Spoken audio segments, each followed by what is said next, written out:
Good evening and welcome to the Red Hook Town Board meeting. It is December 8th, 2015. Please rise for the Pledge of Allegiance.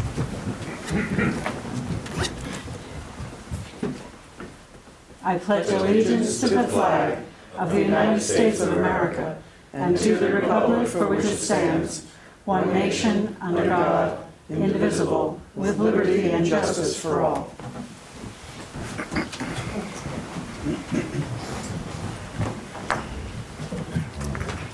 Thank you all for coming out tonight. As is our custom, we will read the supervisor's report for the prior month. The Town of Red Hook monthly statement of the supervisor at the end of November 30th. To the Town Board of the Town of Red Hook, pursuant to Section 119 of Town Law, I hereby tender the following detailed statement of all monies received and dispersed by the supervisor during the month. The opening balance was $3,272,051.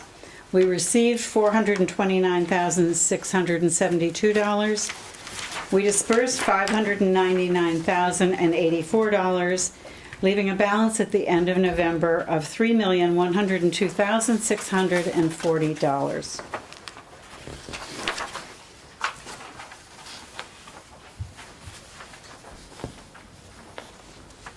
It's always nice to be able to cite that the Community Preservation Fund is still growing, and I looked today and it was almost $285,000. So that has been a wonderful program. I have no additions or corrections. Is there a move to accept? So moved. Second. Thank you. Any further discussion? All in favor? Aye. Aye, thank you. Related to the budget report and a nice end-of-year conclusion for us, we budgeted for 2015 in the amount of mortgage tax revenue for the year, $150,000, and we did so very conservatively. We felt that was a safe figure, that we would not be overextended with that figure. And we received the amount of money today, and we are under budget by $49,700. That was a very good figure. We ended the year with $199,709 in mortgage tax revenue. So that was a very good end of year, and congratulations to the board for the decision.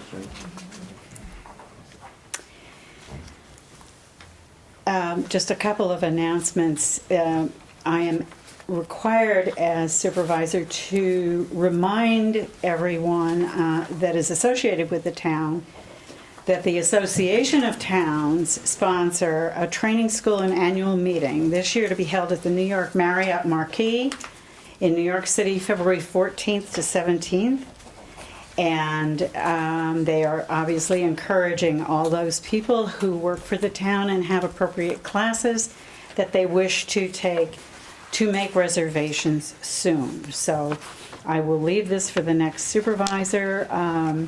There's a newly elected officials training school, January 13th through 15th for the newly elected officials, Wednesday through Friday at the Desmond Hotel and Conference Center in Albany. And you are encouraged to do that as well. And it's a good one, I remember it well. Okay. We have an update from Bob Balkind regarding the Linden Avenue Bridge. Those of you who are inconvenienced by the Linden Avenue Bridge being closed. The bridge project is going out to bid December 7th. Plans and specifications will be available to contractors beginning December 7th, yesterday. And bids will be opened on January 6th. Contracts will be executed during winter, and work is scheduled to begin on April 4. The contractor will be required to open the bridge to vehicle traffic without load restrictions by September 2nd. All contract work is to be completed by October 14th. So that gives us a time frame within which to work or not not travel. And lastly, and then I'll turn to other board members for announcements they may have, but we have a cordial invitation to those people in the community who are interested in local government. There is a swearing-in ceremony planned for January 1st at 11:30 a.m. Friday here on January 1st for the new local officials who are County Legislator Mickey Strowinski, Town officials Robert McKeon, Supervisor, Town Board members Harry Colgan and Sarah Imboden, Town Highway Superintendent Teresa Burke, Town Justices Honorary Jeffrey Martin and Honorary Joseph Trebwasser. So again, that is Friday, January 1st, 11:30 a.m. All are welcome. And that's what I have for announcements. Is there anything on your end, Jim? Do you have any announcements? No, except that this is the last official meeting It for is. you, is it not, Sue? Indeed it is. Don't say how many. I won't. Did you tell how I'm going to many? say that it's been an absolute pleasure working with you as fellow council people, and also working with you as supervisor, as you have been for the last 8 years. Thank you, Jim. Come December 31st. It's been a pleasure and an honor. Thank you, Jim. And That's very you're going to be kind. missed. Thank you. I will as well. Brenda, how about you? Well, I echo Jim's sentiment. And in addition, I wanted to remind or let everybody know to save the date, January 16th, for Electronics Recycling Day. And Lori and Sarah in the audience have been working on it, so maybe they want to give some details. Thank you, Brenda. 12:30. I thought it was 8 a.m. to 12:30. 8 to Yeah. match the recycle yard hours. Yeah. This is Sarah's suggestion. And So- where is it, right at the It's recycle center? at the highway garage area, like it was last year. And the time again? I'm sorry. 8 till 12:30. 8 to 12:30. Mhm. Okay, thank you. And it's part of Bard's Day of Service for Martin Luther King Day. Wonderful. And the villages are collaborating, the town, the CAC. So there's a very important difference this year in that there's a cost for CRT waste. So anything with a cathode ray tube, which would be old TVs and old computer monitors. It's no longer going to be free for that. We have details, we have a website with details, so Okay. we'll share that. Yeah, redhookchallenge.org. Yeah. And it'll be on our website. Okay. It'll be in the press. There'll be some social media stuff going on, so stay tuned and save January 16th. Okay. It's complicated and depends on how big the TV is. So, don't quote me, larger than 27 inches is where the charges start. But Dick, if you take them to Best Buy, it's free. I mean, to Ulster County Resource Recovery, it's free. Yeah.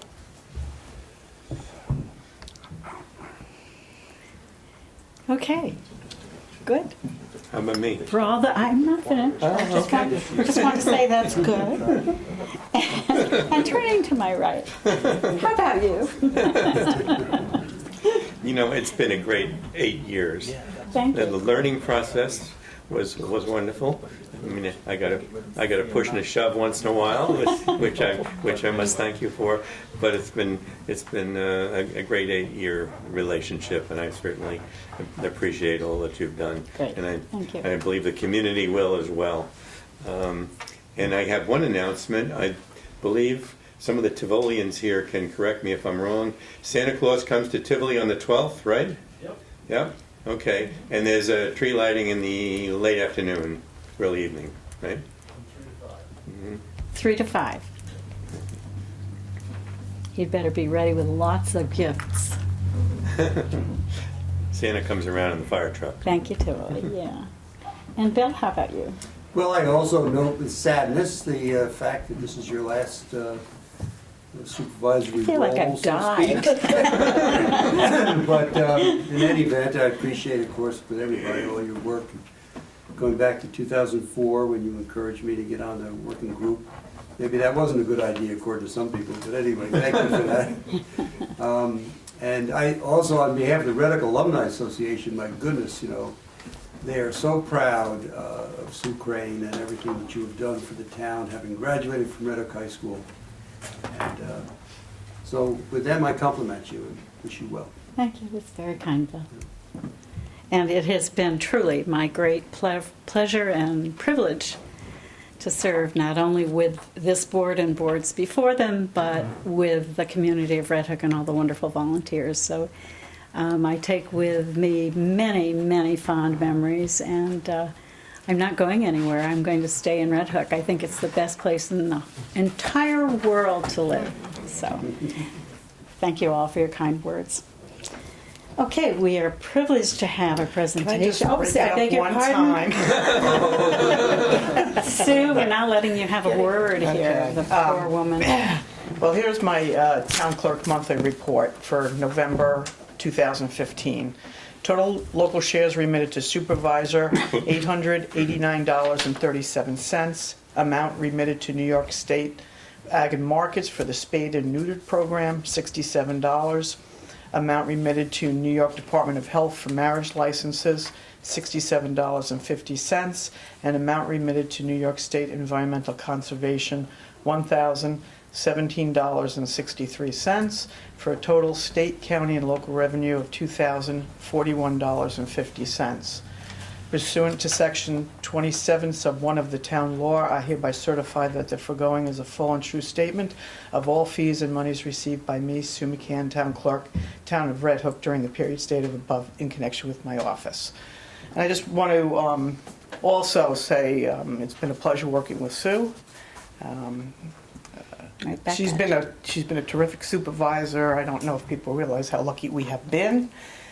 She's watches that budget like a hawk, and I think it's I think you have to. And I just really we're going to miss you a lot. Thank Yeah, you, Sue. Thank you. And right back at you. Thanks.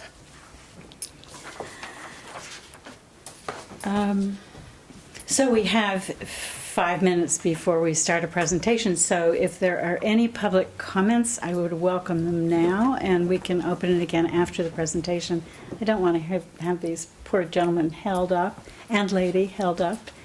Are there any public comments that are fairly brief?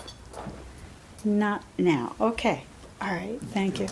So what I'm going to do is do an intro to the intro, and that's because Brenda Cagle, who also retires from this town board, has been an amazing town board member, community leader, CAC chairman, and words cannot express how much leadership we are losing with Brenda's retirement, and I'm hoping that maybe she will consider returning in some other capacity soon.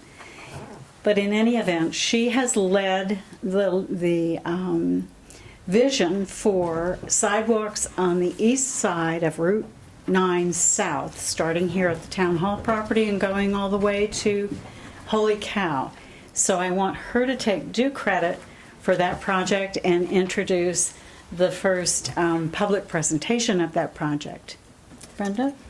Thank you for the kind words, and it was a team effort, as always. So we're lucky tonight to have HVEA with us. They are the engineers for the project. As you know, this has been a long time coming. 3 grant applications in a few years finally have gotten us to this point. The engineering group has been busily surveying. Maybe you've seen them along Route 9. So the project is officially called New York State Route 9 Pedestrian Improvements, or fondly known as our Sidewalk Project. So Jack Gordon is here with his colleagues tonight. He's the project engineer, and I believe he'll introduce his colleagues. Thank you all for coming.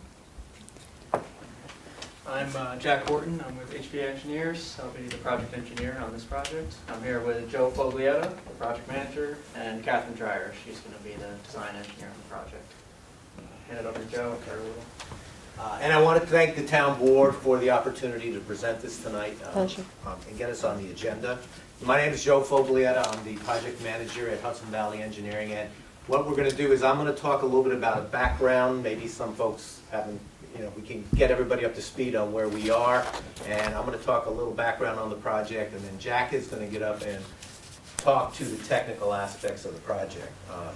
As Brenda mentioned, it's a sideway improvement and pedestrian project. It's initiated by the town back in April through the Federal Highway Administration's Transportation's Alternative Program. And these projects are regularly referred to as a TAP-funded project. And the breakdown in the funding for these projects is 80% federal and 20% would be by the town of Red Hook. A little background, the initial project proposal was prepared by the town in April of this year, and through the New York State Department of Transportation's local project program. Hudson Valley Engineers Associates, that's us, were brought on board in August at the initial public scoping meeting with the town. And the project is currently in what we call the preliminary design phase. This is where we gather all the information and come up with a design report. So talking a little bit about the project's milestones, and this is what we anticipate happening here. We are preparing a preliminary design report on the project that will be submitted to the town in January of 2016. From there, it goes back to DOT. By April 2016, we expect that the New York State Department of Transportation will grant design approval for the project. Now, design approval allows us to get into the final detailed design plan part of the project. So we'll be working on that from April on, and we anticipate that by the late summer of 2016, we will have put together a package we call the PS&E. It's the plans, the specification, and the estimate, which then gets bundled together and goes out to contract bid. We look for a bid letting in late summer and a contract award in the fall, with construction on the project expected to start in the fall of 2016, and the work would be completed in the spring of 2017. So that's a little bit of taking us from where we were to where we are today and where we're going. Does anybody have any questions on that part before Jack gets up and talks about the more of the technical limits and what we're going to be actually doing out there? No? Okay. Go on. Thanks, Joe. So as Joe mentioned, this project will construct sidewalks on New York State Route 9. We are looking at constructing sidewalks on the eastern side of Route 9, which is the right side of the road if you're heading from Holy Cow up into the village of Red Hook. The limits, as Sue mentioned and Brenda mentioned, are from the Holy Cow north to the town hall. It's about 2,000 linear feet. And We go through this I should regularly. know better. It's a break for you to dance if that's what you wish. It's just to make you feel comfortable. I don't even know how to turn it off.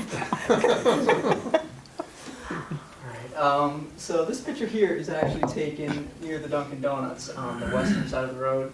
And that picture, that's our vision for this project. We're essentially going to mirror what's already out there on the west side of the road on the east side. So what that consists of is 12-foot travel lane, which is the standard width for a roadway of this type, a 5 to 6 foot shoulder, and then a 6-inch high barrier concrete curb.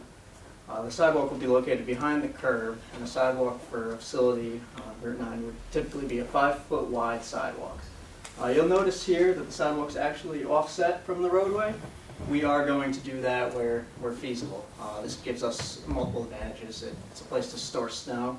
It also creates a little separation from the roadway and where the pedestrians will be walking. Kind of increases the safety feel of the pedestrian infrastructure. By installing a concrete curb on the road, we actually end up collecting all of the runoff from the road, the stormwater. So we are going to be looking at enhancing the drainage system in this area to adequately collect the water. I know the town has indicated that they believe there's a drainage problem at the driveway to Dunkin' Donuts, so we're going to be taking a hard look at that area. But if anybody else knows of any areas that of concern, we'd love to hear. Typically, a lot of times we find the people that live on the road and drive the road every day, they know where the problem areas are. So if you know of any, please give us a call and let us know. We'll take a harder look at that area. In my eyes, the most critical piece of this project is to install some crossings, pedestrian crossings across Route 9. We have pedestrian generators on both sides of the road, and we're going to have these nice new sidewalks on either side, but there's nowhere safe for pedestrians to cross the road. So we are going to be strategically locating crossings on Route 9. It's a state-owned road, so the New York State DOT is going to review and ultimately approve any improvements that we are proposing. So they will take a hard look at the crossing locations as well, and locating these is critical. We want it to be in an area that's safe for everybody and minimizes the conflicts. When you're in a village setting or downtown area, the expectation is that there's people crossing the road. We're not quite in that setting yet. This is kind of the gateway to the village. So motorists aren't really alert to pedestrians crossing the road. So our challenge is actually to really enhance these crossings and make them as safe as possible. And typically, a crosswalk will just have some advanced warning signs, a crosswalk ahead, and then a little arrow pointing to the crosswalk. We want to build on that, because after a few months of that sign going in, people kind of ignore them. They just get kind of immune to the sign, and they don't really pay as much attention. So we're going to be looking at alternatives to really highlight that there's a crossing here and there's pedestrian activity. There's one of the things that we're going to propose is it's a newer technology. It's called a rectangular rapid flashing beacon system. What this is it's the typical pedestrian signs that we all know. But there's actually on the sign, there's a push button mounted, or a mounted push button that activates flashing lights. The flashing lights are very similar to what's on a police car or a fire truck, and it has that random pattern that really draws your attention to the sign. The nice part about these is they're only flashing when somebody's actually crossing. They're instantaneous. It's instant gratification. You're not pushing a button at a signal and waiting 2 minutes, and then you happen to find a time to cross while the cars are going, and then by the time the pedestrians get their green phase, there's nobody there. So people tend to not like that. So this is instantaneous. You know, if the lights are on, there really is somebody there, which really it's been proven to give a very high compliance rate. So we are going to be pursuing the approval of these signage systems. As with any roadway project, there will be roadway features that will be affected. In order for us to get this sidewalk in our sidewalk section in this area, there will be some tree replacements and shrub relocations. We will be working with the town to come up with a replacement planting plan. I know the town has a vision of installing trees the entire length of the corridor, and we're going to work with them to get an aesthetic that everybody agrees to. And if somebody has a piece of property where there's a tree or shrubs that are affected, we will work with them. We're more than willing to come out and have a field visit and meet with a particular property owner to go over how the project really will impact their frontage. So please, if you happen to be in one of those properties, give us a call. We're more than happy to come out and meet with you guys. There will also be a few utility pole relocations. I think we've identified half a dozen or so.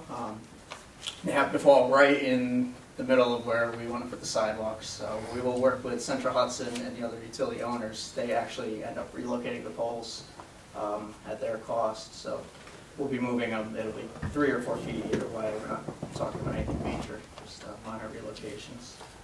And everything with this project will be fairly shallow excavation and minor fills. We're talking about 6-12 inches of grade change, nothing substantial. There won't be large impacts to any properties.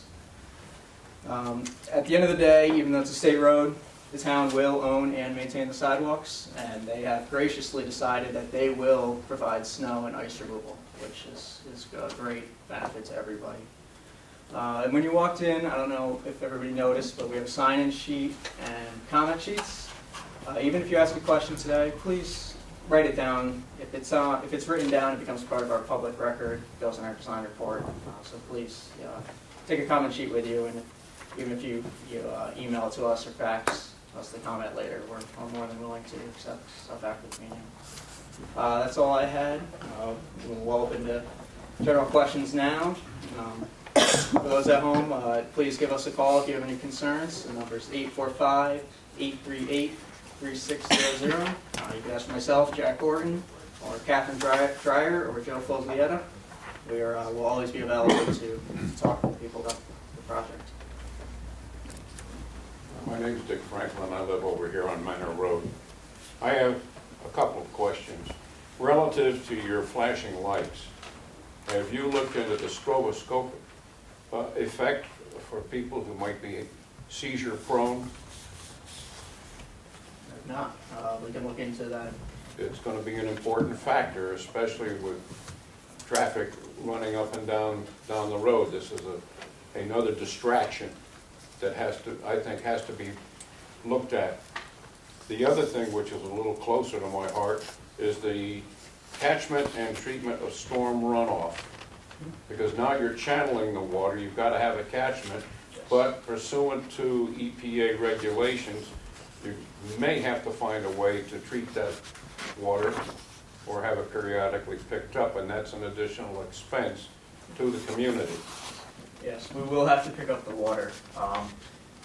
Pedestrian projects are exempt from speedage requirements. We have to provide a construction storm, erosion and sediment control plan, but we don't have to do any post-construction stormwater management. We don't actually treat the water for sidewalk projects. Okay, and the last item, which is not really sidewalk related directly to the sidewalk, but bicycle right-of-way. Oddly enough, I think we're going to be seeing the reemergence of bicycle traffic. There are a lot of changes technically that are coming into play where resources are going to be severely limited.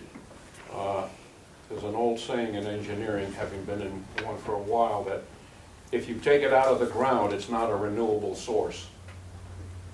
And as a result, a lot of the fuels, a lot of the materials are starting to become in short supply. So bicycles, something to look forward to relative to the future. And I think it's an important issue to examine in your design. I agree. And New York State has standard widths for bike accommodations, and a 5 or 6 foot shoulder is the current acceptable standard for bikes. We will be providing a 5 to 6 foot shoulder from the white edge line to the curb, so that will provide adequate room for bicycles.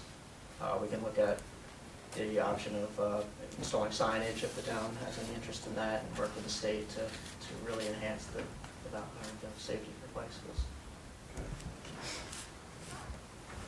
When will you have your plan in such a manner that we can all look at it and comment on it? We are going to have our preliminary plans of the town in January.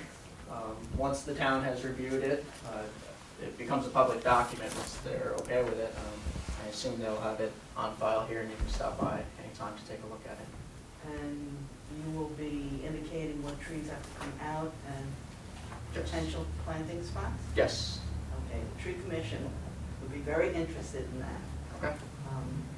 And how do you handle people's property that they think they own out to the road, but they don't?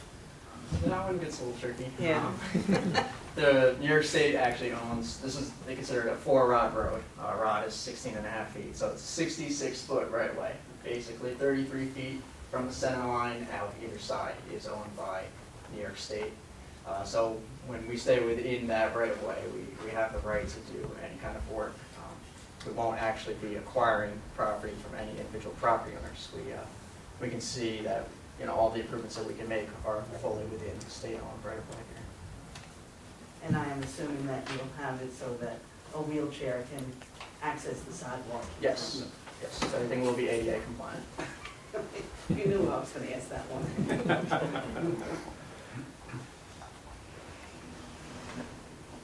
I have a question. Sure. These flashing lights, that's for pedestrian crossing, right? Yes. And you said when you push the button, they go on. Is that going to cause, is the traffic going to suddenly, or the driver suddenly going to be faced with a light that I'm going to jam the brakes on and create all sorts of havoc? People aren't accustomed to that, and I guess They're not. there must be some consideration of how that will work. Yeah, and I think what we need to bring up here too is the fact that Federal Highway has agreed to this installation in certain locations. New York State has not put these on a lot of state highways yet. They have been in, there's an installation in Rockland County, and there are other installations in other states. So it's something that this will have to be negotiated with the New York State Department of Transportation. You know, is this the right place, the right location? What the impact on drivers will be? They may request that we put some additional pedestrian crossing signs ahead. That still all has to be negotiated. It's possible at the end of the day that New York State DOT takes a hard line and says, we're not comfortable with it here in this spot. So, I mean, the plan right now is to pursue this, to install it, because, you know, with sidewalks on both sides and installing pedestrian crossings, it seems like a good place for this type of beacon. We certainly need pedestrian crossings, but a student of unintended consequences and Yes. and what could happen. Right. And I don't know if it matters, but I just found out last night that the village also is planning to install 2 of the RFBs. Okay. So perhaps that, you know, if they're 4 in a row, maybe it's a better situation. We'll have to see how they weigh in on that. Yeah.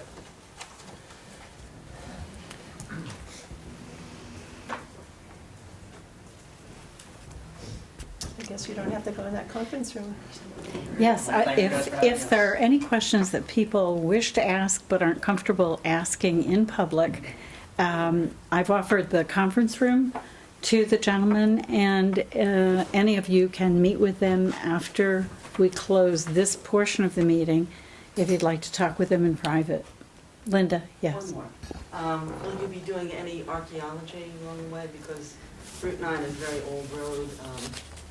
When they were putting in this building, they found old bottles, which they assumed was from an old inn.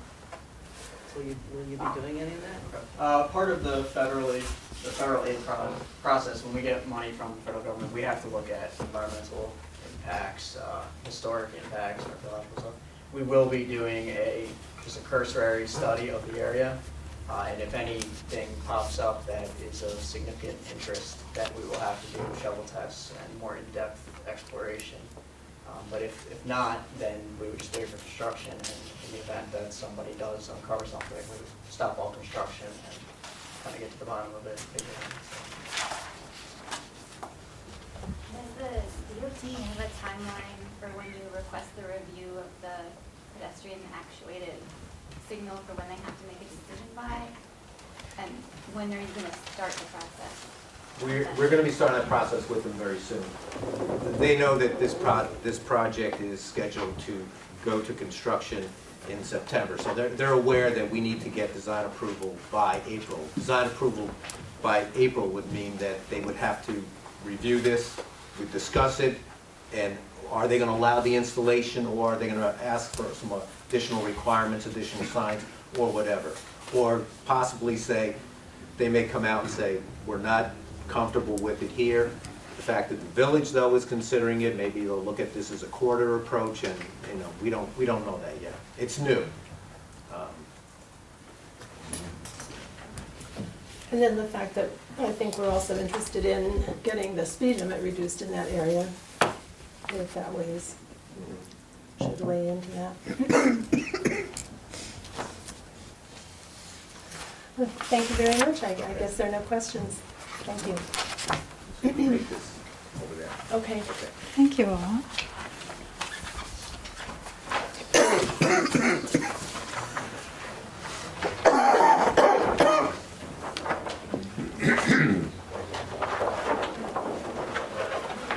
So we could just add, the town had to undergo a very rigorous process for the procurement of the engineering firm, and so HVEA is the firm that's chosen as a result of that, but it was a highly competitive process.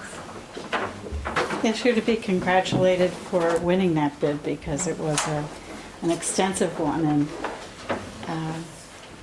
we're happy that you're here. Glad to be here. Thank you for coming out tonight in this busy season. Look forward to seeing you again. Thank you for having us. You bet.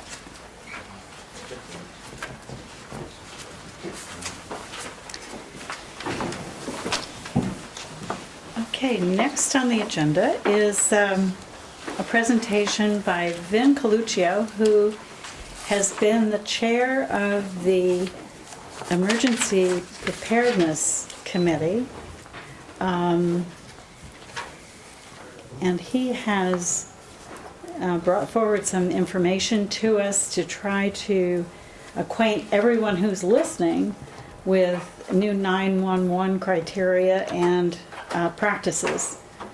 So, Vin, without further ado, thank you for coming and thank you for doing this presentation. Hopefully we'll get this working. We might, Jim, you might try lowering the light Yeah, that would right over here, because I think then we'll be able to see it better. Yeah, that's good. Thank you. Thank you, Jim.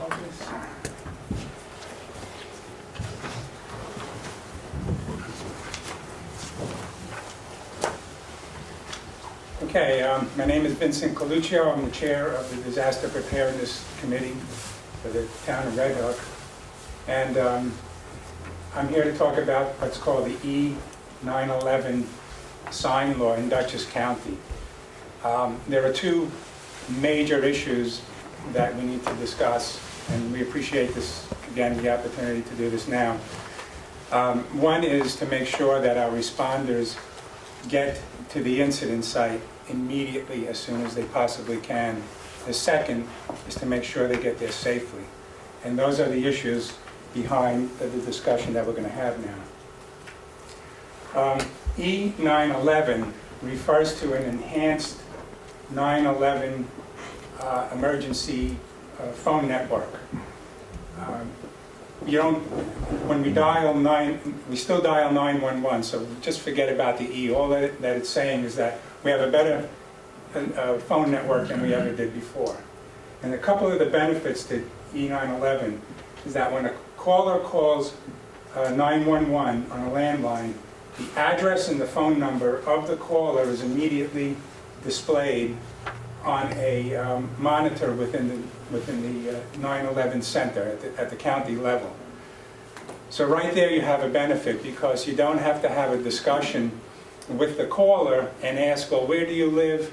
Are there any things in the community that can help us to get to you and this and that? No, it just shows it right away, and they know exactly where to go, where to send the responders.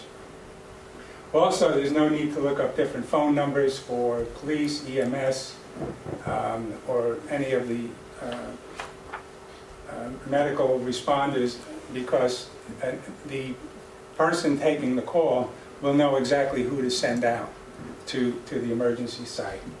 So there are many other benefits to the county's new 911 process, which go beyond the scope of what we need to talk about, but it's kind of worthwhile to look at it in the Dutchess County website. It's pretty interesting. You could even use 911 on a cell phone if you know how to do it. But the most important thing is at the bottom, where responders are sent directly to the home or business postal address of the caller. And that's great, except the big problem we have here is that in many instances, the postal address is either not there, or it's not located so that responders could see it, or for a number of other reasons, the responders are left having to go up and down looking for the address. And there's no reason in the world why we should be putting our responders in that situation. And that's what we're trying to do with the E911 system. So I'll give you a little more detail. By the way, you have the hard copy of my presentation. I just put this up here for the benefit of our attendees here today. I found out that this county law was initiated in 1999, 16 years ago, and it was a requirement across the county. It was initially Local Law 8 and then slightly modified with Local Law 2000. And I'll just read a couple of things that it says on there. I won't go through a great reading process, but the Dutchess County Legislature has previously determined that it is in the best interest of the citizens of the County of Dutchess to have uniform signs for E911. Now, the sign, again, is your postal address. So I live at 58 Deer Run Road. I have to make sure that the number 58 could be seen by any person approaching in any direction. The purpose of this is so that it can be easily identified by emergency responders. In addition thereto, the Dutchess County Legislature strongly feels that each citizen has the responsibility of affixing his or her E911 number once that number has been received. Forget about the number being received. They were thinking initially of giving you a special number different than your address, but it's your address. That's the only thing you're concerned about. There must be cooperation among the citizens, the government, and the emergency service providers in order for the E911 system to operate as designed. It's very clear what needs to be done. It also says that all fines shall be paid to the financial officer of the municipality prosecuting the violation and retained by the municipality for general purposes. Now, I'm not in your situation, but I assume that that means you can take the revenues collected from the fines and use that to support the program. Again, it's sort of out of my purview, but I would hope that's the case. The second part of this is talking now about getting into the weeds of where the address has to be posted and a lot of the details of how to post your address so that it is visible. We won't go into all of that. That's something that we could read at a different time, but it's pretty detailed. The next thing I found out in my research was that the town of Rhinebeck, at the beginning of this year, actually implemented the county's regulation. And I'll just read a little bit of it. In 1999, the Dutchess County Legislature passed a law requiring homes and buildings, this is not only homes, but also businesses, to be clearly labeled with their correct enhanced E99 address number, which is the postal address. The next highlighted area says, emergency responders in Rhinebeck have complained that a large number of homes and buildings are in violation of this country law.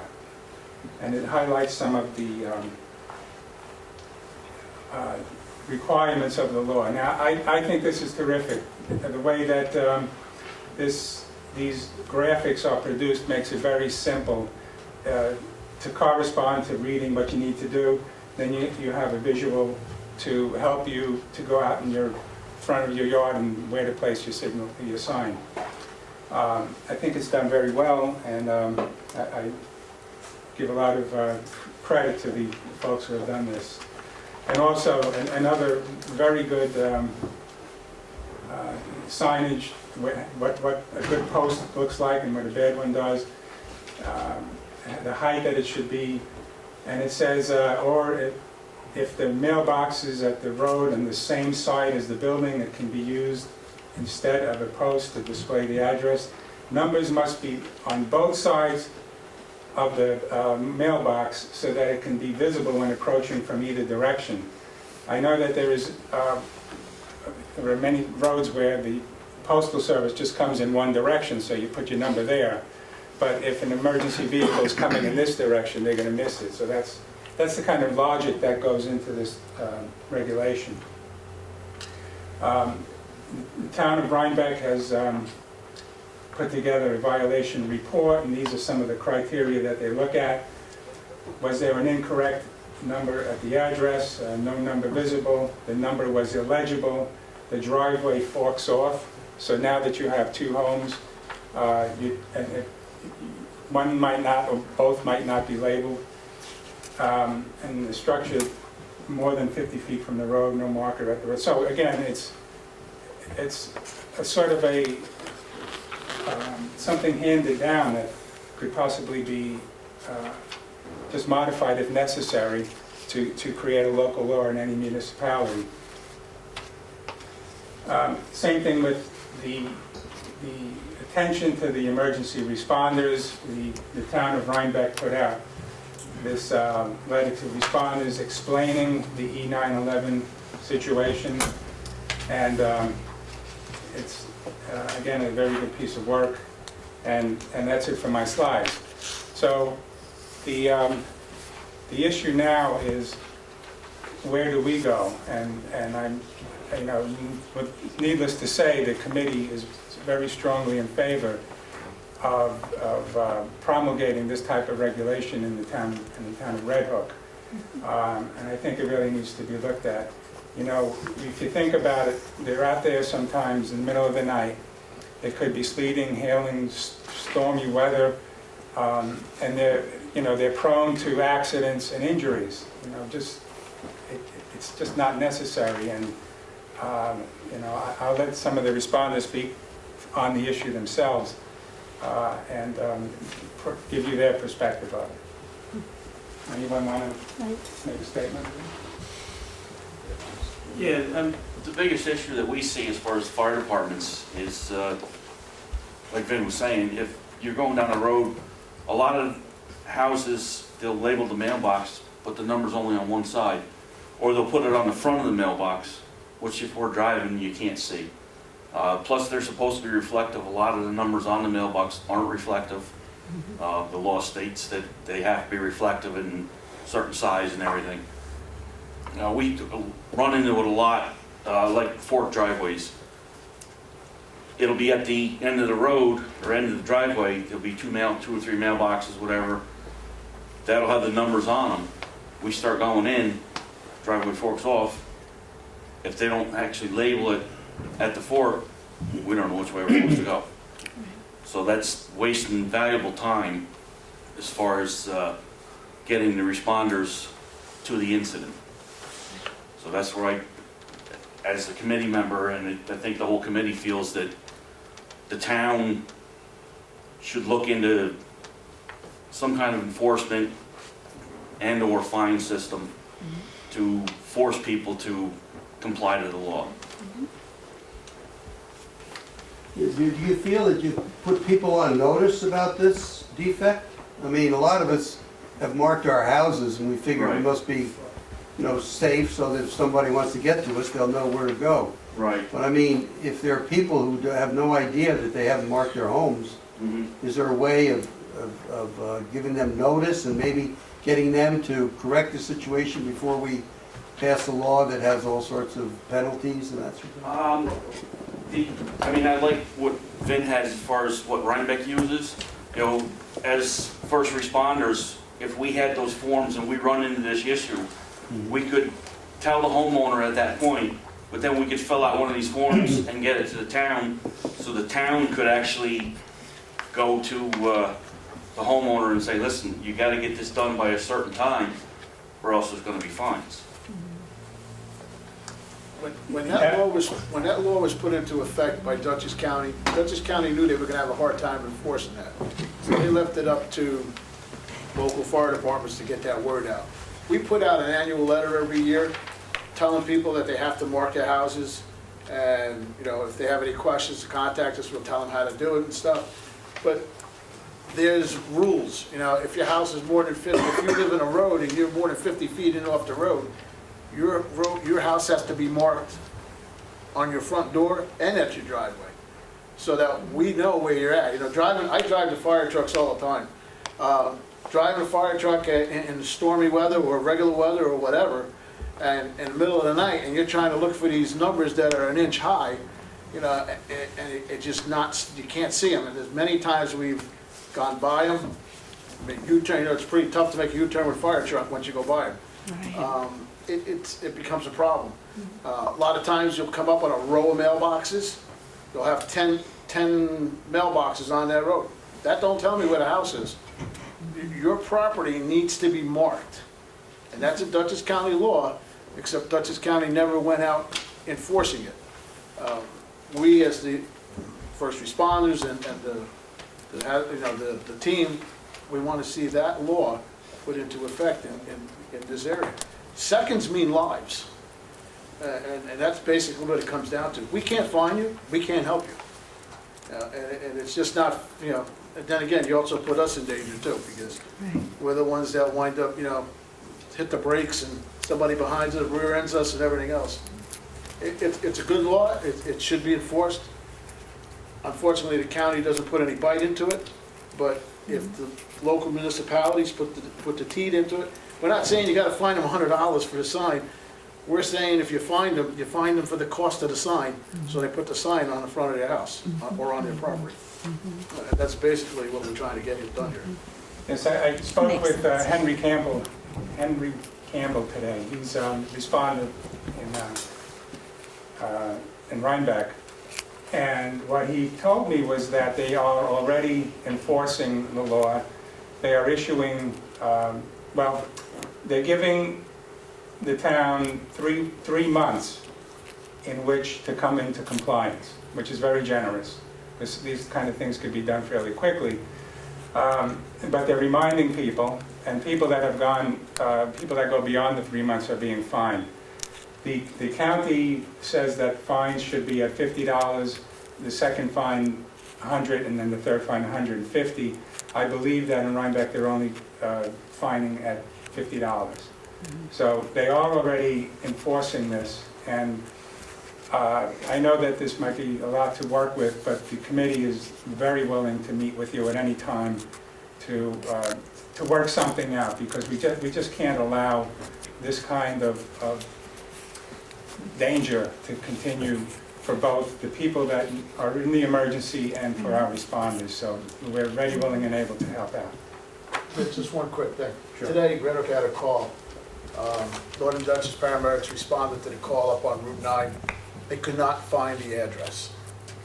And I happened to listen on the county radio, and it went back and forth. They had to describe where the building was and everything else before they actually found out where this place was. So that's the reason for this stuff. It's just that it takes too long to get to a person. Person has a heart attack, and if they stop breathing, 6 minutes. After that, your brain cells start dying. And, it's time on us. Right. So you gotta look at that stuff. Yeah, yes.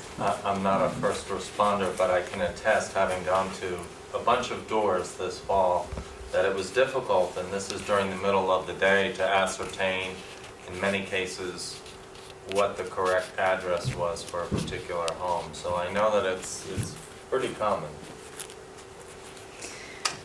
Yes, Dick. There's also one other thing we have to be sure, to make sure that the address on the house is the address that ties again to the tax map, not the P.O. box. A P.O. box is in the post office. That doesn't tell you where the building is. Right. So it's got to be directed Yeah, it's right a physical address, right. Right, the physical address. If you want to get an idea of a crisis, fill a glass full of water and then pour it out. The reason I'm saying that's how fast blood flows when your heart's pumping. Gives you an idea of the urgency of the ability to respond. The other item that we also have to be sure we address is to help people know where they can get these signs made up. It should be relatively uniform. Are there 3 or 4 vendors, or who can put that in place? I think there's a little bit of a logistic piece that we should be able to give the public the direction in addition to the timeline. Good. Oh, good. Vince, is this connected with the GIS system? Yes, the phone system is, yes. Oh, so that doesn't give you, the GIS doesn't give you the location of the Well, house? it'll give you the address, but if the address is not visible, you're nowhere. That doesn't do anything for us. They just tell us where the address is. We have no way of knowing where it is. I mean, a lot of places, these people put in roadways They may not be there yesterday, but there's a roadway there today, and it's named, whatever, Joe's Friendly Road, or whatever you want to call it, and we have no idea where it even is. It's stuff like that. Teresa? If you want to get an idea of how many houses and businesses are properly marked, if you drive down Route 9, what you're looking for are little blue signs about this big with white numbers that are reflective that you can see from both sides. You don't see very many of those when you're driving down Route 9. So that's just an example of what's missing in the town of Red Hook as far as the signage. And have you knowledge of where we can purchase these? Well, that's what the committee was discussing, that if Okay. we can find a number of vendors with reasonable prices and make that available to the Right. public with this proposal, then that would help people come into compliance quicker. Yeah, that would be great. If you ever went up to Columbia County and you go up there, mostly every property up there is marked with a 911 sign. And if they're white in color, and they got a corn stalk on them, and they got a number associated with it. And that's their marking system up there. It's all uniform, and they have them throughout Columbia County up there. When it gets down here, it gets pretty laxed. Some of us have it because when the law went into effect, we put them up. I have one on my address, but I still, even though that I'm 250 feet in from the road, I had to put on my front door, which I did that the other day because I didn't realize it wasn't there. But it's stuff like that. Yes. I'm for educating people first rather than penalizing them. I think that's what we're trying to do tonight. I think if you get some groups like the Scouts, the Boy Scouts, to go out and do the roads and see how many are needed, and maybe even leave a flyer there, saying to the person what they can do to be in compliance, I think you're going to get a lot of people just going along with it. It's an idea. Well, I think it's a great idea, and having had first responders come to my home, and they came quickly, it felt like forever when we needed them, So I think it's really, really a good idea, and thank you for bringing it to our attention. What I'd like to suggest is that the town board takes a look at this model law, and that our attorney for the town takes a look at the law, and bring it back in January. Would you agree with that?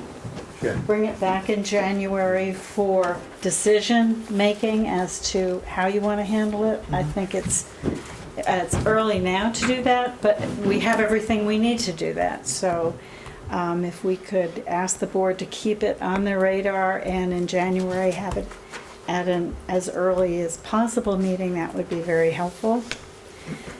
And then there's a second decision to be made tonight, and that is Vin has brought to our attention the importance of having a person identified who is with the local government, who is the first responder. Is that the right way? The primary responder. Is that primary point person? Point of contact. Do you want to describe that for us, and then we'll point to the person who's going to be primary point of contact? We have been engaged with the state in what's called the HMP, Hazardous Management Plan, for protecting our assets, especially dams and other facilities that are prone to being damaged in storms. It was a very lengthy process to do an assessment of all the different facilities and come up with our priorities so that we would be able to achieve federal funding in the event of disasters. And I initially was the point of contact between the state and the towns. However, the point of contact really needs to be somebody who works here locally and has access to all of the information and all the data. I just sort of like helped set this program up.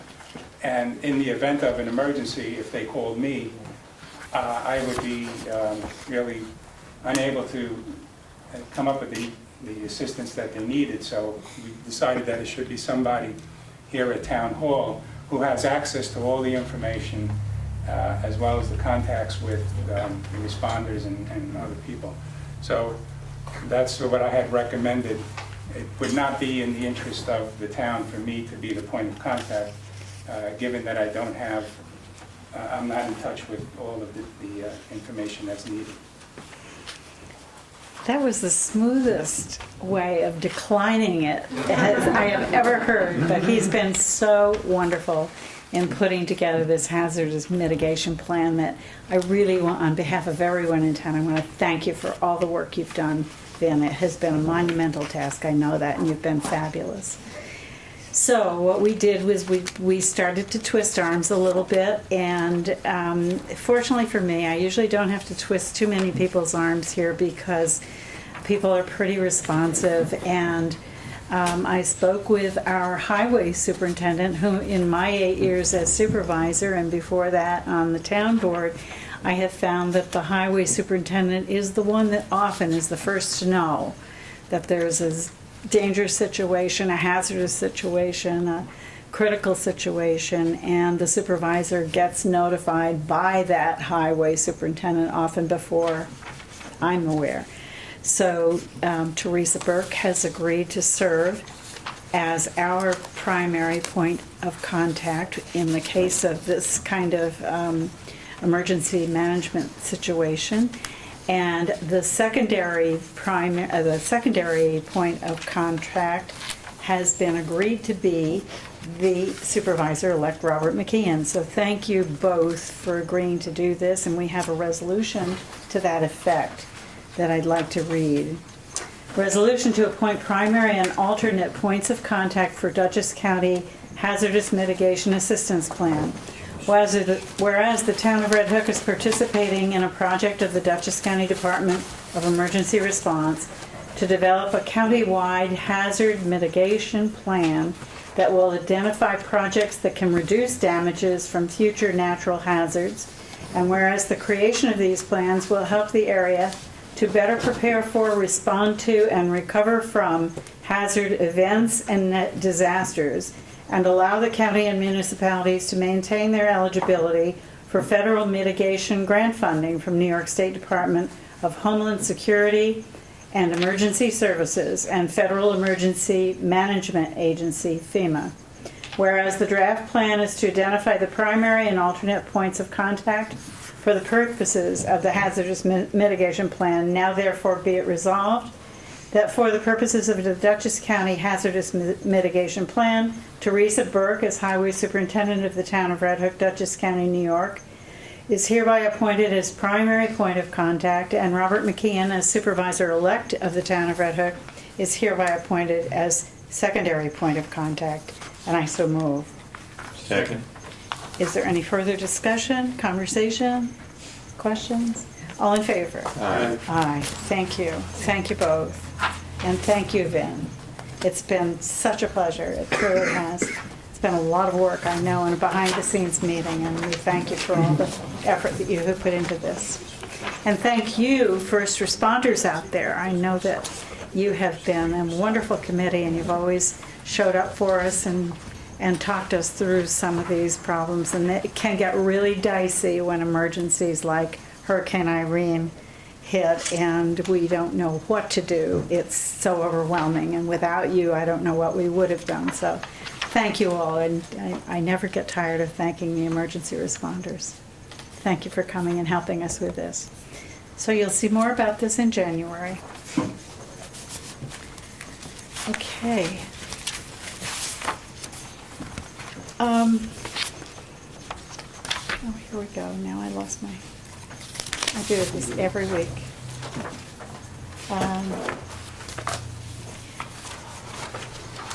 We have, we're not going to spend a lot of time on this, but Teresa is bringing forward to you some information about highway speed limits, because we continue to get requests to reduce or change highway speed limits, and I was hoping that she could once again bring it to the attention of people who feel that speed limits should change, to help us better understand how difficult it is and what the challenge is in posting speed limits that satisfy people, and secondly, getting permission to do so. So Teresa, I'm going to give you however much time it takes for you to help us. It's just a brief overview. Yeah. To start the discussion. Good. The Town of Red Hook Highway Department has been actively researching town road speed limits in an effort to meet the updated regulatory sign visibility requirements according to Federal Highway Association standards. So there's a program that's been ongoing to make the signs easier to see. You have to use high visibility materials. We have to replace all of our signs at some point in the near future. But it is important to understand the following facts. All speed limits in the town of Red Hook are set by the New York State Department of Transportation. The town cannot set or change any speed limits on town roads without the approval of the state DOT. During a recent effort to reduce speed limits on some of our town and county roads, we were provided with a comprehensive summary of current records. The state DOT has the town roads listed with a town-wide speed limit of 35 miles per hour, with the following exceptions. Pitcher Lane, 40 miles per hour, Rockefeller Lane, 45 miles per hour, and a section of Oriole Mills Road, 25 miles per hour. These findings conflict with many of our posted speed limits. We have areas of 20, 25, and 30 mile per hour postings on our town roads. In order to pursue speed limit reductions, we have been asked by the state to post the current speed limits and then to make our requests on a one-by-one basis. Each request would be evaluated by the state with an engineering study, and they would determine the final speed limit. In addition, it is not the state's policy to set speed limits routinely as low as 25 miles per hour. This is a difficult situation to address in light of the fact that many residents complain of speeding on local roads, even with low speed limit signage in place. Some of the existing signs were placed on town roads by developers years ago without state permission. We need to bring our signs into compliance, and we have to post the correct speed limits before we can request lower speed limits. At a price of over $50 each and at least 80 mismarked signs, we have a daunting task in terms of cost and labor, and we cannot afford to get it wrong. We need the public to understand the situation and what we have to do going forward. I'm seeking the advice and support of the town board and our legal counsel on how to proceed. I think it is important that our residents understand the process and the guidelines that we must abide by. If there are any questions regarding this discussion, we will answer to the best of our ability. Our first concern is for the safety of our residents and our roads.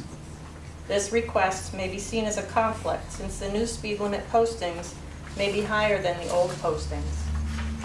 Our goal is to establish a starting point for the proper legal process regarding speed limit reduction, while making sure our signage is up to current code. Any questions?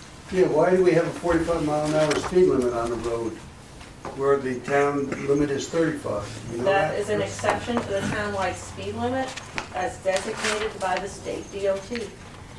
So the state designated Rockefeller Lane at 45 miles an hour? Yep, and the way that the state typically designates a speed limit, which is not what is clearly understood by the general public, is that whatever speed limit 85% of the cars traveling that road can comfortably travel, they will place the speed limit within 5 miles of that speed. So if Rockefeller Lane is a straight road and people can travel 50, 55 miles an hour on it, then the state sees 45 as a reasonable speed limit. Now, in order to reduce the speed limit on Rockefeller Lane, it's posted now at 35. We have to post it at 45, then request the state take a look at it. Maybe because there are more driveways, maybe because there's a school there, maybe because there are accidents happening, they may reduce the speed limit. but you have to start Let's do it. somewhere, and that's the starting point. And we've researched this for over a year. Rockefeller was adopted in '94, that 45-mile-an-hour limit, for example. For the states. Specific state order, right, Yeah, they're but I all mean- DOT orders. Don't we have enough complaints from the citizens about the speed going across? So you Line may 3 to 9? recall that, not that long ago, we submitted a request, Teresa did a lot of research, and we submitted a request to DOT to modify the speed limits for a number of roads. I think that was, about 2-3 years ago, Teresa? We actually had a response 2013. Last year, Right. because it took quite a while for it to get up to the state level. Right. First, you have to go to the county, I think it was and then the over a county year. reviews it and sends it to the Yeah, state. but that was the ask for special lower rates, as they say, 20, 25 miles an hour. The There were- response All we're to asking that- here is they keep the town limit on the road. Right, but the response to that initial request was, first post the speed limits we have told you they were. Then we will look at them and see if they can be reduced. So we can do that, right? And that's just the process. We've asked them a Well- number of times. I don't, that's not the way I read their letter, but I think that they dismissed the request because they didn't have engineering studies or engineering reports supporting the request for each individual road. What the request included was a reduction in the limits to what Teresa found that they had been posted at. And they were unwilling, DOT was unwilling to support or approve that. So she now has to go in and replace the signs. And so she wants everyone to understand what she needs to do is to replace the signs. In the absence of DOT agreeing to modify the limits to what they had been understood to be, she's gonna have to change the signs, right? See, the state probably increases on Pitcher and Rockefeller, then it would lessen their complaints because of the traffic here and make the bypasses faster. Yeah, well, whatever it is. You have a page in here with speed limits on it, with speeds that shows Lasher Road at 55, and it shows Bud's Corners Road at 35, and I know there's a 55-mile-an-hour speed limit sign Well, on that- Bud's Corner Road on the second part of the first S turn going north. And that came directly from John Cummins, and in his letter to me, it says, after updating your roads to the correct speed limits. Bud's Corner is a county road. How Well, does it? I'm not dealing with the county roads here in my request. I'm dealing with the town roads. So that's why you only have So three. Bud's That's Corners, why I have- right, Bud's Corners north of Rockefeller goes up to 55. That's what the sign says. Right, I defy you to do it. I understand. I'm not If you're disagreeing with you. pre-adolescent, you might do it. So even on the county road, you would have to petition the state. But my first concern is the town roads. If we have two town roads that are posted at over the 35-mile-an-hour speed limit, that's where we should start. But we can't start until we post it at the proper speed limit. So Well, why don't you get a 55 and just put it over top of the existing one and let it go? Take a picture of it and send it to Albany. That's a good idea, Bill. Why don't we do that? I guess I'll leave this project to you, Bill. Well, what do we have to do? We have to pay $400 to put brand-new signs in to... No, we are in the process of putting in brand-new signs.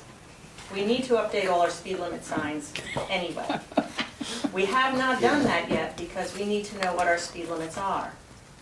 What it will appear to the town is that we're changing the 35-mile-an-hour speed limit on Rockefeller, or Pitcher, I don't know which is 40, which is 45, to 40 or 45. But we're not. In essence, we are going to post the proper speed limit and then start the process to get it reduced to 35. Yeah.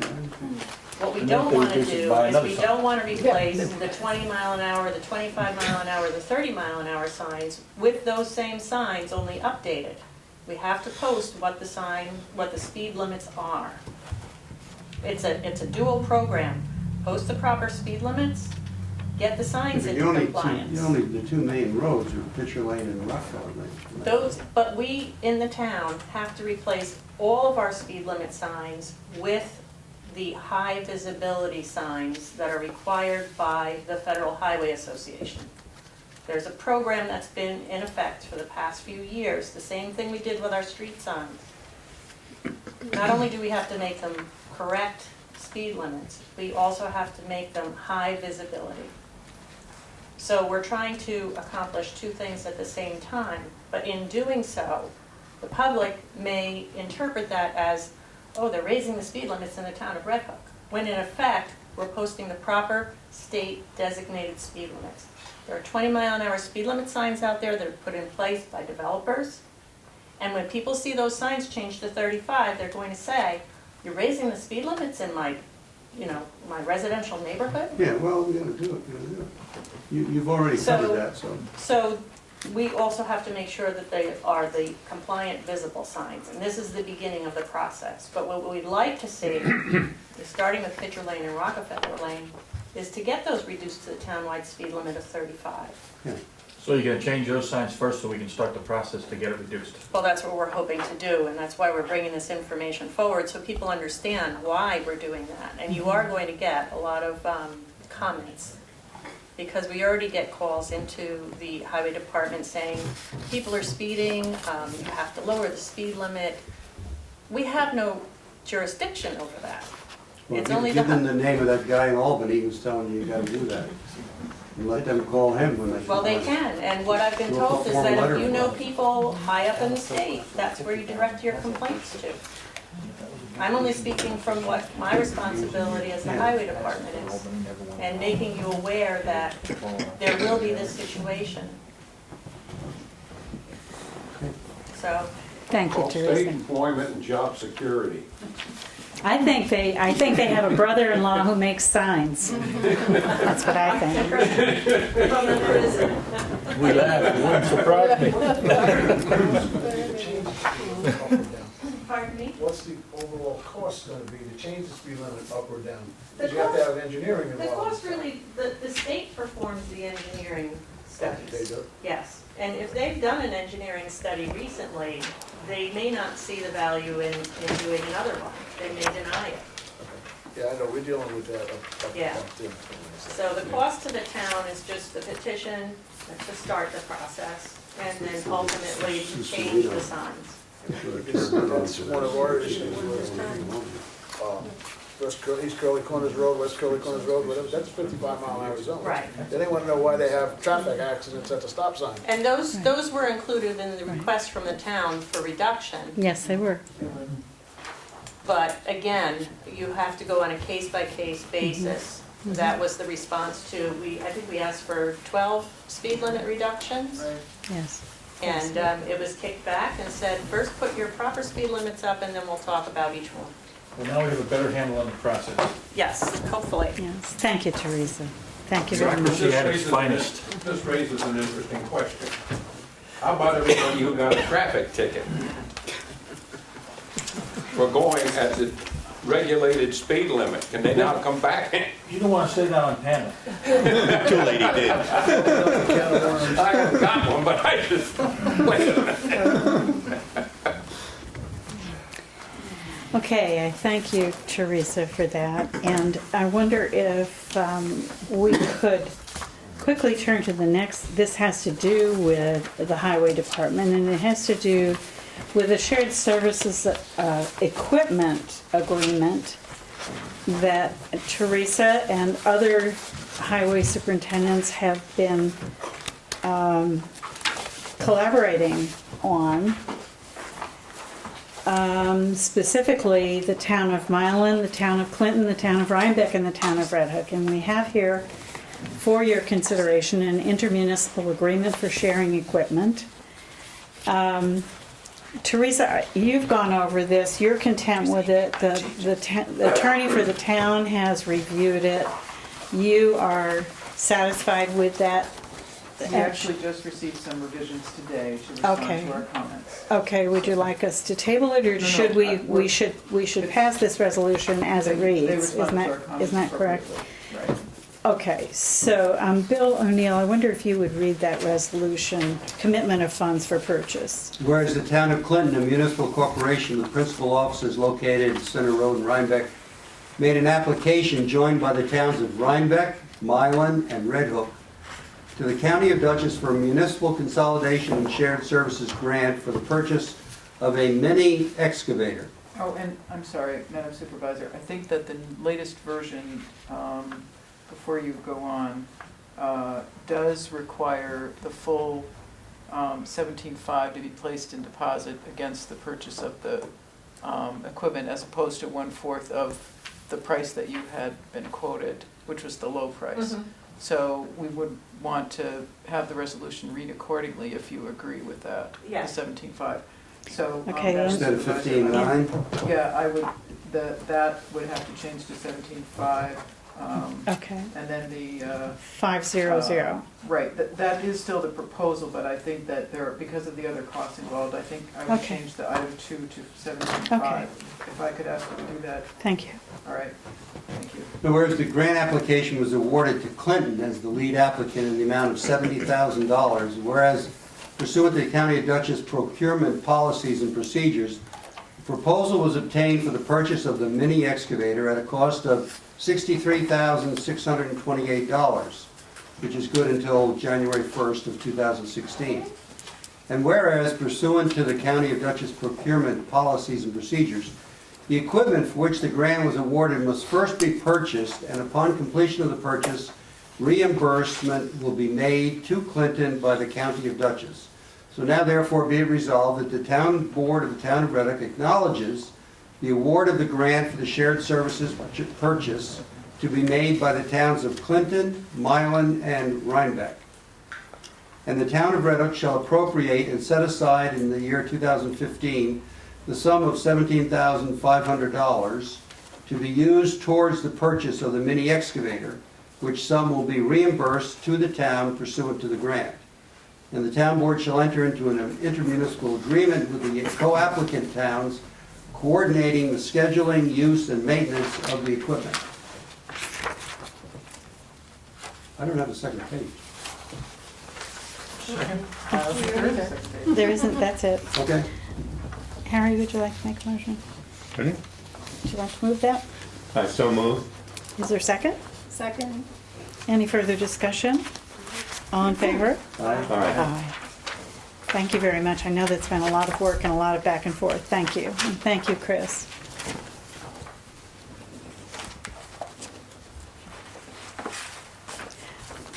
Next on the agenda is another resolution. This should not take long because this board is very familiar with the modifications that we were awarded a grant for from the Dutchess County Community Development Block Grant Program. And we have in our board folder the plans for those modifications, which include some ADA improvements of sidewalks and modifications to the parking lot. And so, Harry, would you read the resolution pertaining to that? We would like to get this bid out so that that can take place while the weather's poorly. Whereas the town engineer, Crawford and Associates Engineering, has prepared bid specifications for the town hall campus interior building modifications in the contract number 3616.28, including certain ADA improvements to the town hall to be funded from a CDBG grant award, as well as certain additional improvements. And whereas the supervisor of the town of Red Hook has requested that the town proceed with advertising for requests for bids for the proposed town hall campus interior building modifications, substantially in accordance with the specifications on file with the town clerk. And now therefore be it resolved that the town board of the town of Red Hook does hereby authorize and direct the solicitation of bids for the town hall campus interior building modifications substantially in accordance with the specifications on file with the town clerk, with the bids to be received 3 o'clock on at 3 o'clock. January 8th. On what? January 8th. On January 8th, 2016, or such later date, time and date as determined by the supervisor upon consultation with the town engineer, provided that such publication shall appear not less than 5 days prior to the date set for the bid opening. And I so move. Second? Any further discussion? All in favor? Aye. Aye. Thank you. Okay. Now, because we're getting really close to an hour where I think it's fair to send people who are far away home, and there is someone among us who is a distance from her home, I'm going to go out of order a little bit and ask our assessor for the town, the new assessor for the town, Jennifer Warburton, who has a bit of a travel, to come forward and give her department report tonight. You can stay if you wish for the whole thing, but if you are tired and ready to go home, we understand. Thank you. This is the December assessor's report. It's being given early and with November accommodating some more recent sales. There were 2 valid sales in the town of Red Hook during the month of November, the average sale price being $505,000. October showed more sales than previously indicated due to the timing of the town board meeting, which was October 28th. As such, there were 5 more residential arm's length transactions, the average sale price being $336,800. The month-end sales, coupled with 2 more sales in November, are a very good indicator of the thriving real estate market in Red Hook. A report showing both months is provided with this report for review. The Assessor's Office respectfully thanks the Town Board for providing Municipal 5. This program has made it much easier to properly manage the property inventory and values between the town and 2 villages. Diana Pisciano, Deputy Assessor, attended an Assessor Clerk's informational meeting. Topics covered were Assessor Calendar, Tentative Roll, Corrections, Board of Assessment Review, Lot Line Abandonment, Opinions of Council, and Exemptions Overview. It is important that all assessor staff maintain the standards of the New York State Tax and Finance Department.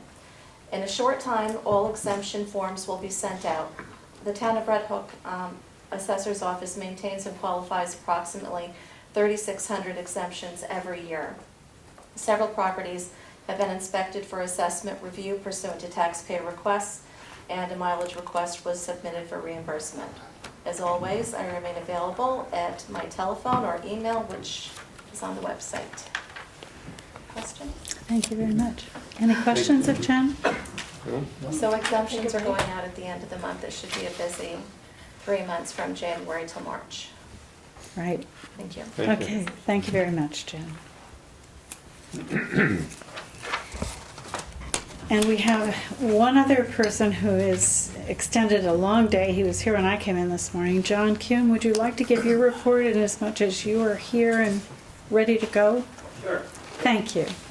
John is the director of the Recreation Department and summer programs, and has done an incredible job for how many years? Too many. Too many. Not talking. A long time. Like a woman with her age. Now, Not you talent. have copies of this report. Yes. All the board members They are have in it. the So folders. what I'll do is I'll hit the highlights. Mhm. I wanted to mention that every month, everyone on the board is emailed the director's report and the agenda. We meet the second Monday of every month, 7:30 right here, and everybody's updated on all the programs, everything that we do at the park and so on.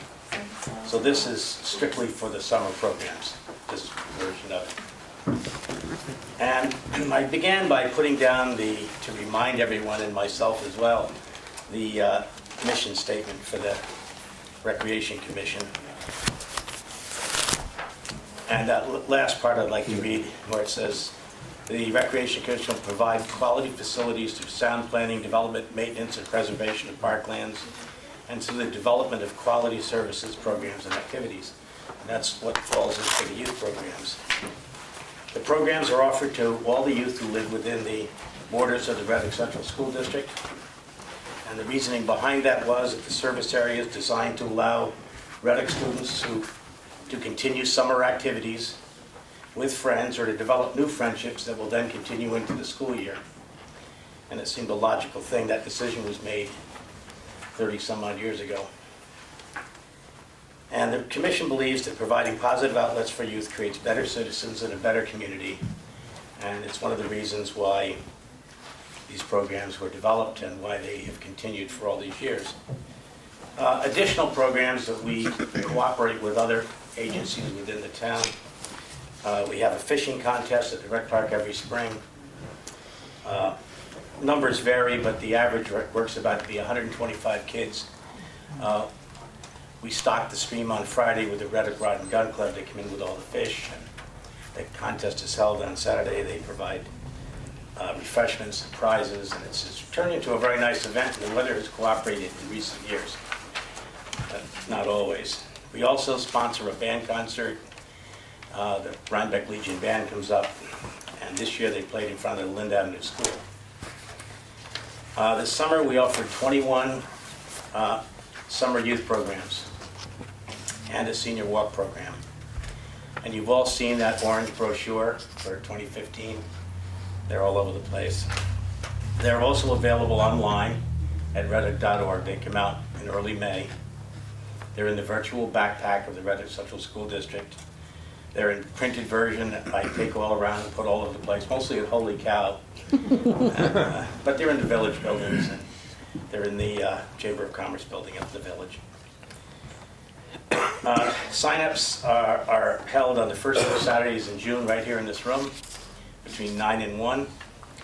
All permission slips are available electronically online at our website. Most people now are filling them out and bringing them in. We get constant requests for a procedure that they could fill them right out online by typing them in. So that's something we'd like to look at in the future, but there's a cost to it. Many youth participate in more than one program, and all the program attendance counts that you see are duplicate counts. Because it's the same kids counted multiple times in multiple programs. So I wanted to hit some highlights, some successful programs. The co-ed sports camp has been particularly successful, and it's in cooperation with the Red Hook Pool Inc. And the kids call it the Sweat and Swim program. They sweat from 1 to 3, and then they swim from 3 to 4. And we call it taking a bath. But, and the numbers, the total attendance for that was 259 if you add up all the days we held it. And that's 150 boys and 109 girls. And I would encourage you to look over the participation of boys and girls in all the different programs. You know, I won't bore you with reading all that stuff. There's some unusually successful programs that we've changed the format. Programs are constantly changing, and they're adjusted. And a lot of it is done by the directors making recommendations, and then we accommodate. If a program has fewer than 20 signups, it's dropped. We did drop boys lacrosse this summer because they only had 4 people sign up for it. It may have been placed at the wrong time or whatever, and the director's looking at that. The co-ed weight training and fitness, we turned into a mini camp. And it ran for ages 14 to 19. It ran from the 13th of July to the 24th of July. We had been doing weekly programs, and instead we changed it to a mini camp where everybody came in, and it was the way to go. It's really proved quite successful. We had 228 kids participate totally. All boys, by the way, and they're interesting. I want to mention the girls softball program continues to be very successful. The youth and teen pool parties are successful at the pool. That's a cooperative adventure with the pool again. And then the summer recreation playground, which is the premier program, and its attendance figures are there, quite impressive. 959 boys and 836 girls over the summer. And I attached the report for you to look at, and I just wanted to hit a couple highlights in it. And we had a person named Courtney Carroll running this program for the last couple of years, and they've developed a camp philosophy. We sat down, we had a lot of meetings. The purpose of this camp is to provide the Red Hook community, children ages 6 to 12, with activities in which they can grow and develop life skills such as self-esteem, teamwork, and responsibility. An emphasis will be put on healthy living and physical activity, in which the children who attend will be able to gain an understanding and enjoyment through the duration of the camp. And I gave you a list of all the directors and so on. You'll see many local names. We had CPR first aid training. Matt Schnell came in for the American Safety Institute and did that up on the 23rd of June. I give you an idea of staff expectations, because these have been issues in the past. And every single time we get a complaint, we address it. And we sit down with the staff and we work out these things. And we do have a dress code for the staff. We have the no cell phone policy, unless you're taking a picture that we can then put on the website. And then different expectations and so on, budget figures are there. We actually had a Facebook page on the Red Hook camp where information was shared.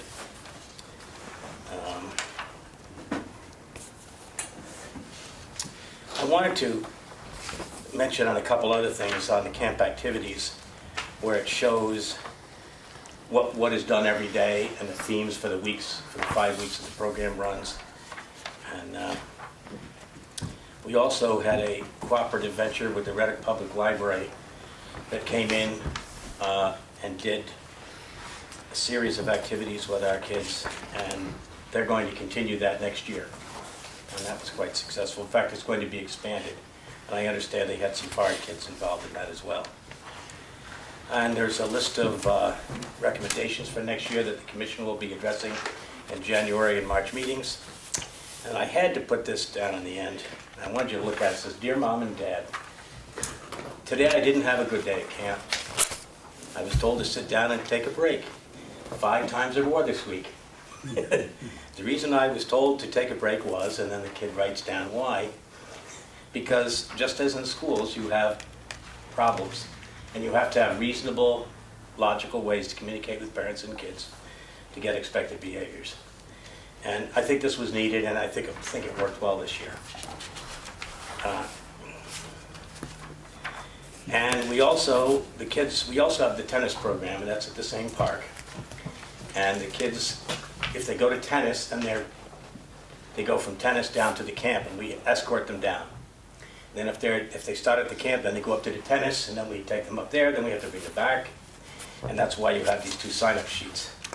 And I put them on there because I want to show you these notebooks here, because there are county requirements, there are state requirements, there are local requirements, there are NYMAR requirements, there are more requirements than you can possibly imagine, and they keep building.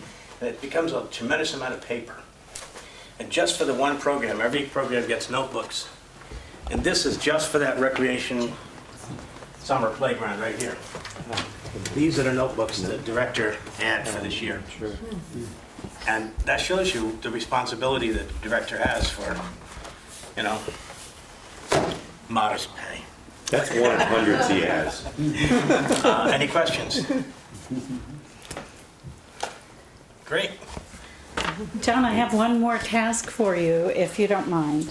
Yes. And that is to read the resolution to a former director of the summer program who is being honored by the Boy Scouts of America with a Good Scout Award tomorrow night. And John knows her well, and I thought it would be appropriate to share the resolution from the town Yes, board. she was the director for over 20 years.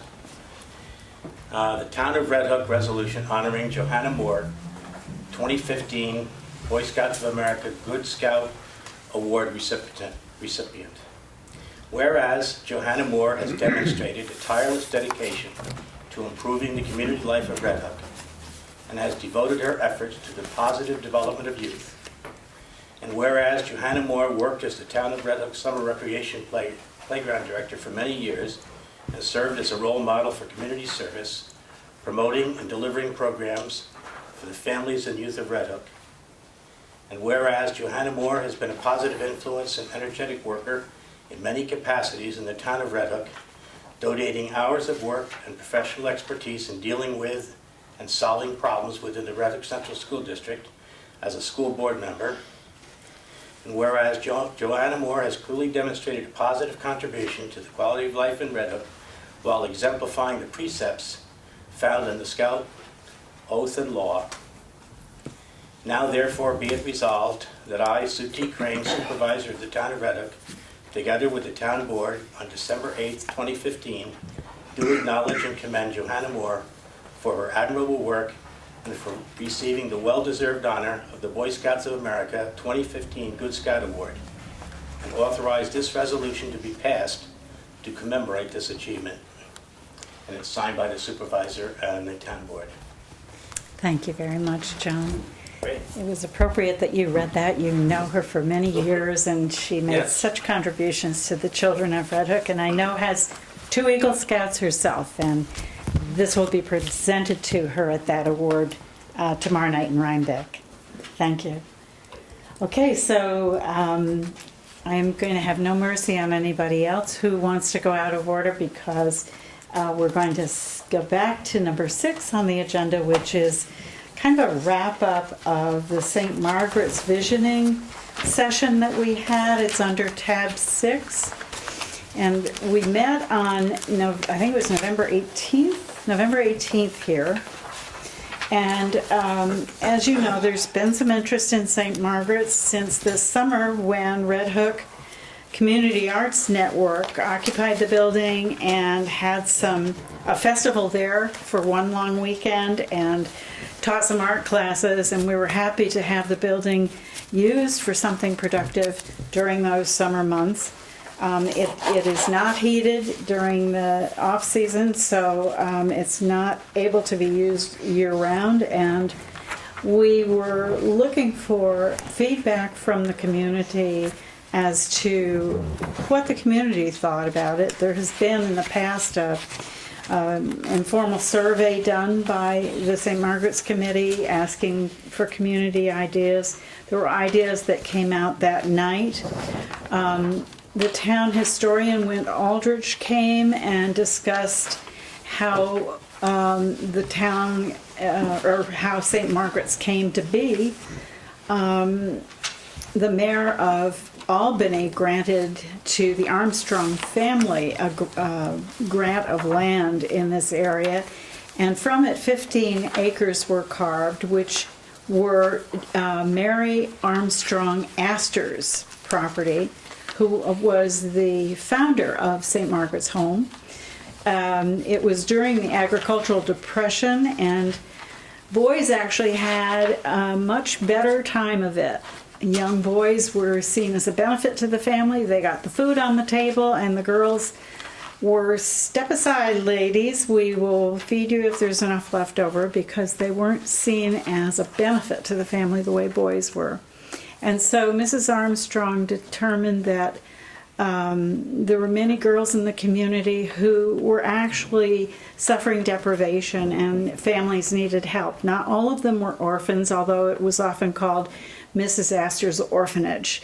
Most of the girls were not orphans. They were from poor families who simply, during the Depression, could not care for the girls. So there were as many as 15, sometimes living in that home. They were taught, they developed a regular school. She contracted for an architect to build the home, to build a house, and there was a horse and carriage barn as well. She contracted for a matron to live there with the girls, and a teacher as well. And a conventional school was held, as well as classes that were domestic arts, we would say today, where girls would learn to sew and cook and do household tasks, and thereby hopefully gain employment in local families that could afford help in the home. For 80 years, it was under an association with Christ Church of Red Hook until the 1930s, when it was sold by the New York Episcopal Diocese. We all know it to be a Tuscan villa-style architecture, and the town, just to get to the bottom line, the town acquired it in 2006, when 1.5 acres and the building were transferred to the town by Hannaford, who deemed it to be a good donation to the community. They had no use for it, and Wint Aldrich, as a matter of fact, went to Maine, where the headquarters of Hannaford at the time were, and negotiated for that donation to the town. We used the building as the basis for an application of grant funding that was in kind, matching the quantity of value of the home And the home we had hoped would be coming in at something like $425,000 when the bottom dropped out in 2008 and real estate values dropped with it. The home was appraised at only $193,000, but we did receive a grant for that amount, as well as a $90,000 grant from Senator Saland. And with those two grant fundings, we were able to stabilize the roofs on the house and the porches, and hired an architect, Tilly Architects. We stabilized the roofs. If the roofs go, the house goes. So the house is stable now. The top roof was done the first year and the second story done the second year. There was an asbestos problem which added to the cost, and there was removal of that in the second summer. What we discussed is the possibility of a scope of work and blueprint for future use. And so I'm offering this discussion to the town board tonight and the future town board that it will be a challenge to determine how to use it, but there were many good ideas that came up that night, I think. If we were to use the building would have to meet building code, and that would require investment in the electric system, the water system, the sewer system, and the furnace. So it's not nothing. It's going to be a major, major undertaking. We talked at one point about getting grants from NYSERDA for insulation of the building, and we were declined that possibility. There have been donations from local supporters, and a committee has been active until this year in doing small fundraisings and large fundraisings, some efforts over the course of, I guess, I don't know, 3 years, maybe 3 or 4 years. Jim, would you say? Jim was the liaison? Yep. Yeah. Christine Shaw attended the meeting and shared with us the Hannaford deed restrictions, which are very strict, allowing for municipal ownership, only leased to not-for-profits, and without limiting the right to lease for use of public purposes, that being the operant word, public purposes. As in all buildings, there's a 20-foot buffer from the road that would be required by zoning. There is further a restrictive covenant coming with the preservation of the fact that it's high on the list of preservation, National Historic Register. And so New York State Parks and Historic Recreation would have to be consulted when working and doing any work on the site or the landscape or in the building. And again, the grant would be required to be used for public purposes. The deed covenant is permanent. The basement, albeit has tall ceilings and with improvement could have usable space. There are 4 rooms there, 4 rooms on the first floor, and 4 rooms on the second floor. This board or a future board will have to wrestle with whether we make an investment in engineering to assess how much has to be invested in the house for it to develop, or for us to develop an actual business plan and make it a going operation. For the moment, I can say that this board has made a commitment to Red Hook Community Arts Network to hold 2 festivals similar to the one last year next summer. And they had a wonderful time, and the people who attended had a wonderful time. But beyond that, we have made no commitments to anyone, but have generated a fair amount of conversation about that building. So that's kind of what I came away with. And Jim, you were there, and No, I would, was- that's you pretty have much says it all, so yes. Okay. I thank you for coming that night, Jim. It was nice to see you there. There were others there. Harry was there. Thank you for coming. Do you have anything to add? Not a lot. I think there's a lot of ideas to go forward with, and eventually we'll make it happen. Good. Sarah was there, and do you have the notes that you took from the little exercise we went through? Sarah and I constructed on the whiteboard some ideas that people had generally thrown out. Just said, "What do you think you would use it for?" And ideas came over the course of months, and some of them that night.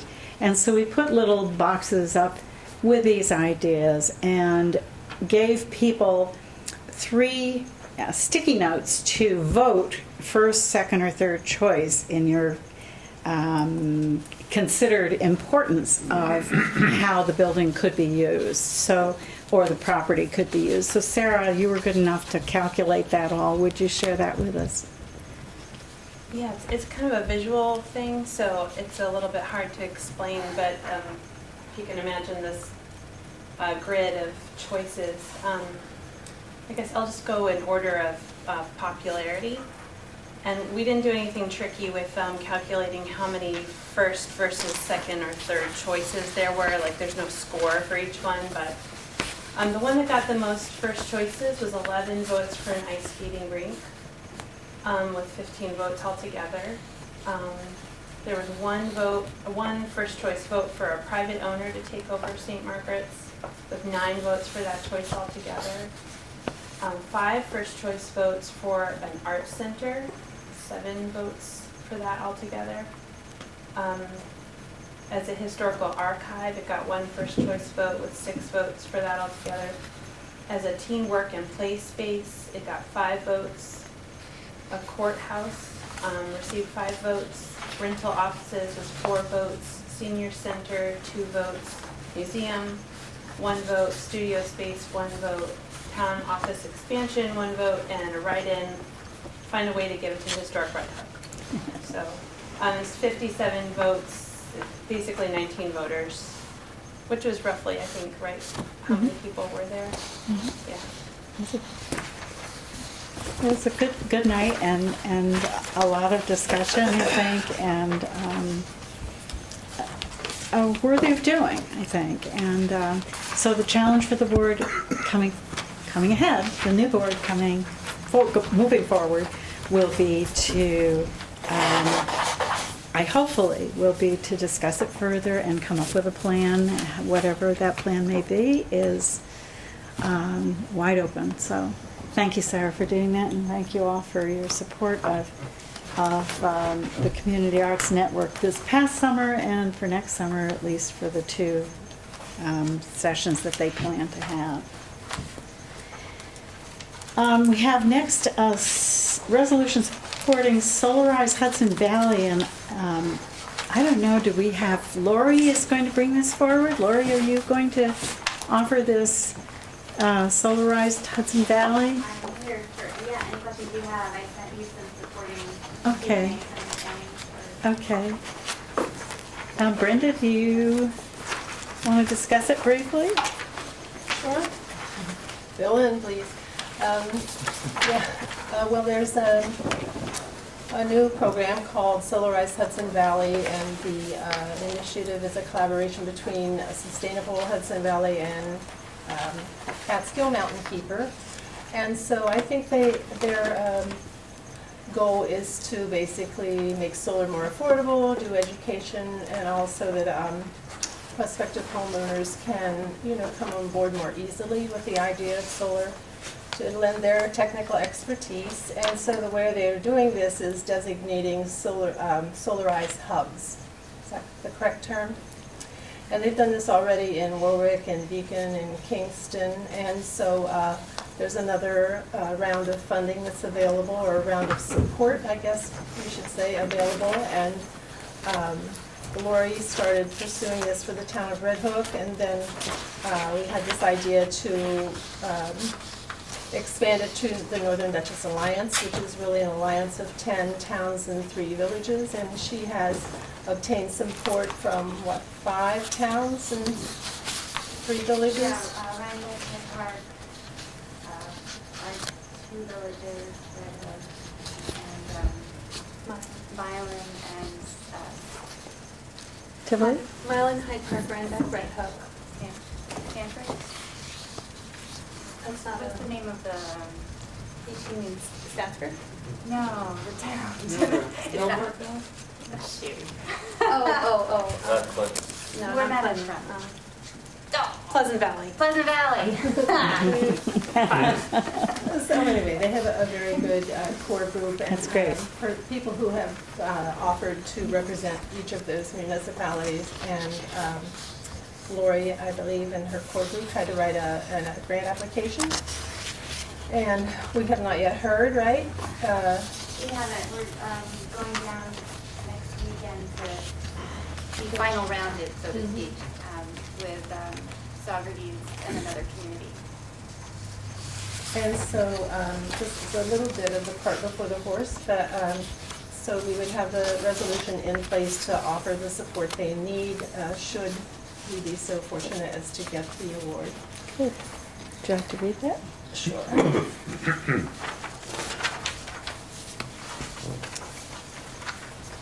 The title is Memorializing Resolution of the Town of Red Hook, New York, supporting Solarize Hudson Valley and Solarize Northern Dutchess campaign, which is the name of what we're calling this campaign.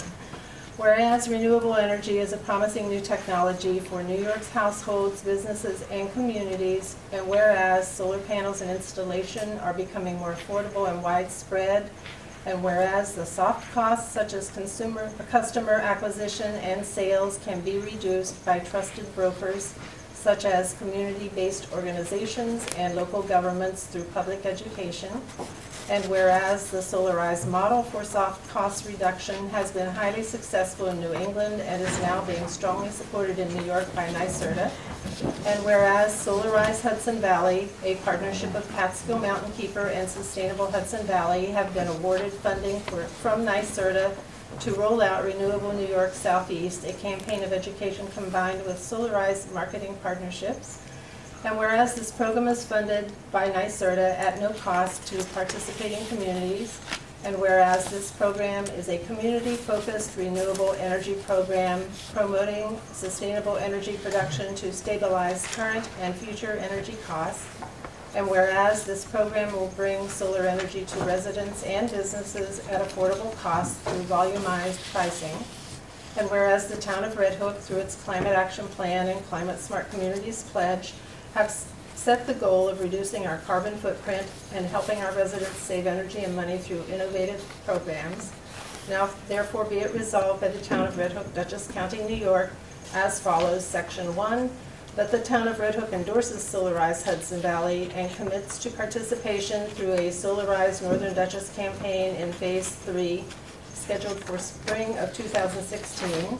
Section 2, that the town of Red Hook's primary responsibilities will be to assist with publicity and communication of the campaign's benefits.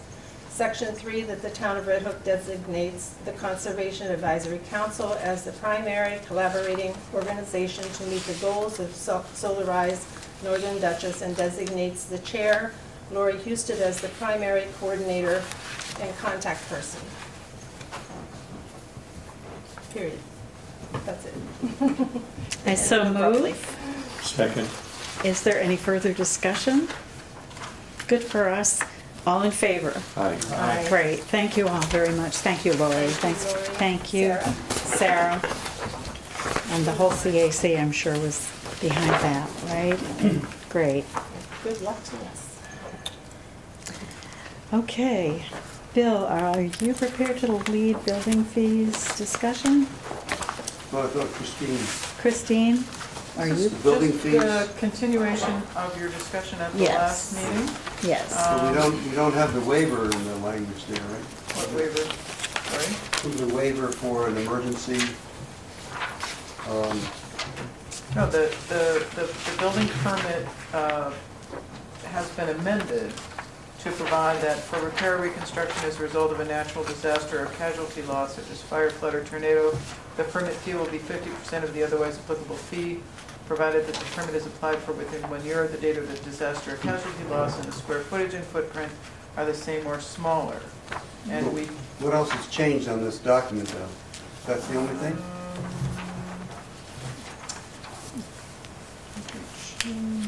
I think it is. I think The that's only all. change, we added the unified solar permit, which you had approved in a different document, but we wanted to have. So there's really no change except that, the consideration for the casualty loss. I think we just you had wanted to consult with Steve regarding that change, right? Mm-hmm. So we did consult with Steve, and he was okay with it. Mm-hmm. And we added the solar permit thing. Did you say that? Yes. Mm-hmm. She did. Sorry. That's okay. good. Based upon your representation then, I would move that we adopt this as a fee schedule. Okay. Is there a second? Second. All in favor? Right. Aye. Thank you. Sue, do you have Thank you all. Sue, do you have whatever document we just adopted? Yes, I did. Thanks. It's dated December 2015.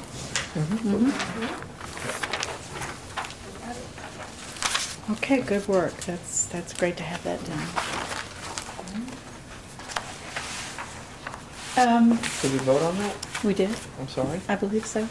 We did say all in favor, did we not? Well, let's do it again. You want to do it again? All in favor? Aye. Now we got a second. I don't remember. I felt sure I said that, but one never knows. And it's only Thank you. 9:30 and we're Thank you, punchy. and we're punchy already. Oh, dear. Okay. So we have received from the Village of Red Hook a seeker lead agency coordinated review letter regarding the new sewer system for the Village of Red Hook. And it's pretty much a pro forma coordinated review letter asking us to respond that the above agency, the Village of Red Hook, serve as lead agency regarding the above action. A new sewer system for the Village of Red Hook, proposed lead agency, Village of Red Hook Board of Trustees. The name of the applicant is the Village of Red Hook Board of Trustees. And we can do one of three things: consent to naming them lead agency, not consent, or take no position.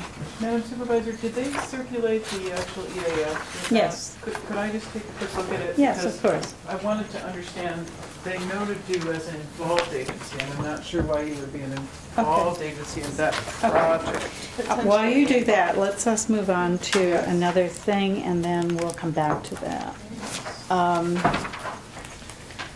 There was a Dutchess County referral letter regarding zoning amendments, bulk regulations that we briefly looked at. I think it's in your packet in the very back under correspondence. And it made its way to the agenda as an item. So I just wanted to point out to you that from Heather Lavarnway comes this review in which she says, referring to the town is proposing a variety of amendments to Chapter 143 zoning. Comments in this particular letter are a number of changes to the schedule of use regulations are proposed. One such change involves the uses, quote, child daycare center, unquote, and, quote, nursery school or day nursery, unquote, going from permitted by special use permit to prohibited in the Hamlet district. She goes on, as these types of uses are appropriate in hamlets, we suggest retaining the special permit designation for both listings. And then, of course, the recommendation, as always, is the department recommends that the board rely on its own study of the facts in the case with due consideration to the above comments. And I just wanted that to be part of the record, having been received December 3rd. And I gave you a copy of that, right? Yes. Okay. I think it's And we can, I think it's something we need to consider on one of our Friday meetings. I think you need to talk about it because that seems logical to me. Yeah. You know, No, we have And Sarah Bowden sent a memo around today to. It's already being addressed and Yeah, changed. yes. Okay, good. Mhm. Good. Everybody's on the same page then. Yeah. Terrific. Okay. We have had the assessor's report, the Going back to the recreation. agency, I would. We're not going back yet until Not yet. Chris finishes reviewing. Building and zoning report is Bill O'Neill's to report. Yeah, the monthly report, November of 2015, there were 12 permits issued. There were 19 inspections conducted by the building department. Certificates of occupancy were 4 were issued. Complaints dealt with were 5 in number. And the total revenue for the month was $4,471 by the building and zoning department.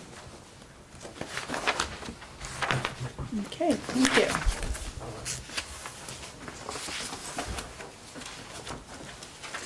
I would like to announce that we have a new person, and I'm sorry, I'm not going to be able to say his name, who is joining the building department. His name is Lou. Mhm. Do you know his last name? The best I can do too. Yeah, he's brand new and will be with us to serve as part-time building inspector with Steve Cole upon the retirement of Bob Fennell. So that's a loss to Red Hook, but he's a very, very capable man, and I apologize that I didn't come prepared with the data on Lou, but he's just recently been hired and joined that department.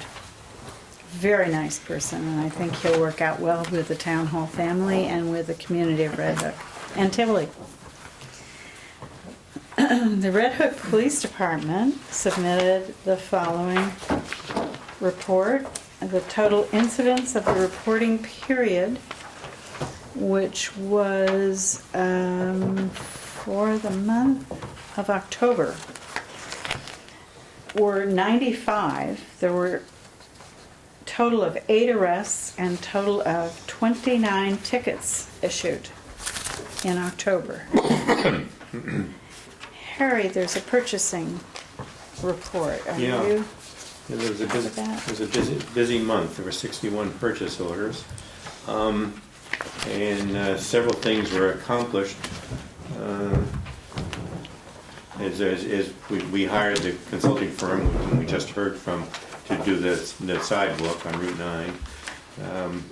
We have gone out for bids and finished the design on the update for the handicapped accessibility within this building. And those bids we're awaiting those returns. We purchased a new pickup truck for the highway department. We installed heat tapes, those zigzag tapes you see over the front of the building and around the edges of the building. Hopefully that'll prevent us from having a leaky roof and ceiling coming down and stalactites and stalagmites all over the perimeter of the building. You exaggerate, sir. Yeah, well, not after last year. This year was bad. A.W. Kuhn will be the low bidder for clearing the sidewalks on Route 9 this year. Good. Speaking of clearing the sidewalks, I'm going to throw in my last 2 cents, and Okay. I promise I won't give you any more cents, but this has to do with the traditional neighborhood TND. Mhm.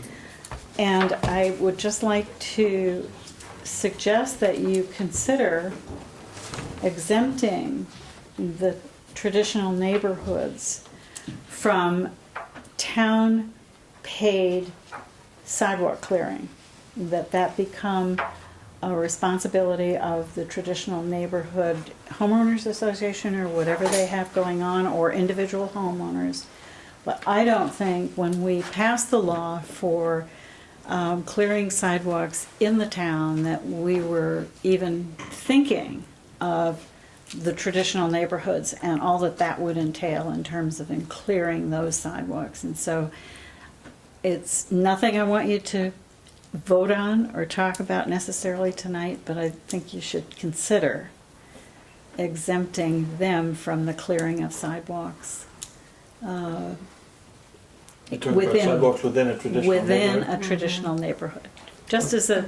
I'm sorry, do you mean you don't mean exempting them from the obligation to clear their sidewalks? No, You I mean exempt that traditional neighborhood design from the support of the town clearing sidewalks. So We We've got clear a commercial law. sidewalks, but we will not It's not a clear question of residential commercial. sidewalks. It's not a question of commercial. No, but it's you not a question are of commercial. currently clearing only sidewalks on state and county roads. Right, Let's just right, start and I there. just want to make sure that they follow that. Well, that's something that you will need to Is address. it stated in that law that we do not clear? No. I You don't don't think have a so. law that requires homeowners to clear sidewalks, because except for those 2 sidewalks, you don't have any sidewalks. Right, So and it's therein something that- lies the problem. It's something that Right. you'll need to discuss. Okay, and Okay. I'm just throwing it out there. I understand. Okay. You can do what you wish with it. The last thing I have, and I think, Jim, this is yours to report, is the water department? Not the last, but the Got last. one here from Hank. Business report. This is as of November. The wells are running fine. The well rehab work was started on Tuesday, November 10th. I don't have a final report of the status of that, but the number 1 well that was being rehabbed, that was Henry Boyd, was their contract they had agreed on a few months prior, and now that was started. The pipe replacement work at the pump house was completed. Vines were cut around the pump house fence. Dead end flushing of the hydrants was completed on October 22nd.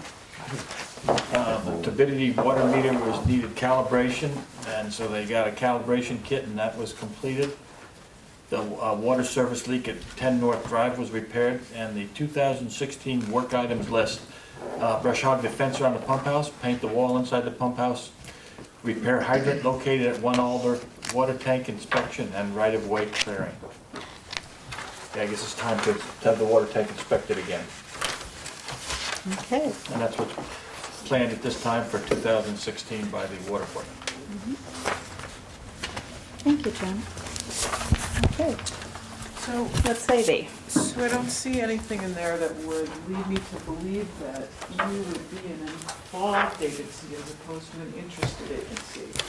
So I don't think you're required to take an action to consent or not, but certainly if you want more information, there's several different maps in there, but I think their plan is only to acquire the plant, expand the plant, and construct sewers along portions of Route 9 and portions of their commercial area which are not, don't go to all the way to the village lines. They certainly don't go past the village lines, as I understand the proposal. That's a little bit difficult to tell from some of the maps that are in there. That's my understanding, is what you just said, that Right. it's So essentially assuming just a that's the commercial case, area. I don't know what approvals you would have, so therefore I don't think you're an involved agency. And there's nothing in there that would indicate to me that they've identified an approval right that we have. So I would say you should treat it as a notice of lead agency, and, it's informational unless you want to pursue it further. Take no position and sign it and send it Why back. don't we just consent to their being lead agency? Right. We don't want it. I don't have a No. problem with that. We don't want to have anybody else who want it. No. So my recommendation, we just sign it as consent. Mhm.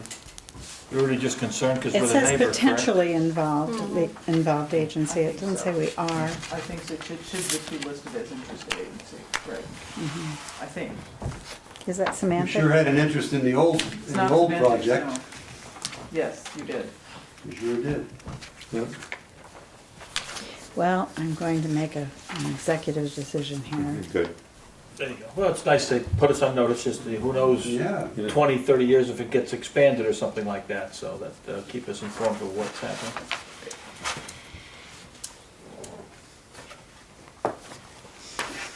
Okay. Thank you, Chris.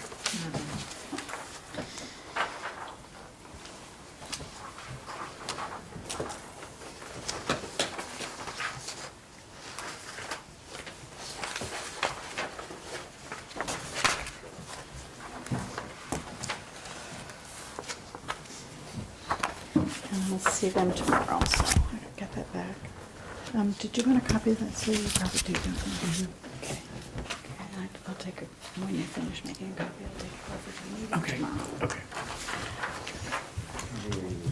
Okay, another task that I have not attempted, because I'm lazy, is received on the 8th of, I guess it was received today, actually. So I guess I'm not so lazy. In any event, the Department of State has contacted me asking that they have developed a monitoring process for communities with approved local waterfront revitalization programs, and they would like us to participate in this process.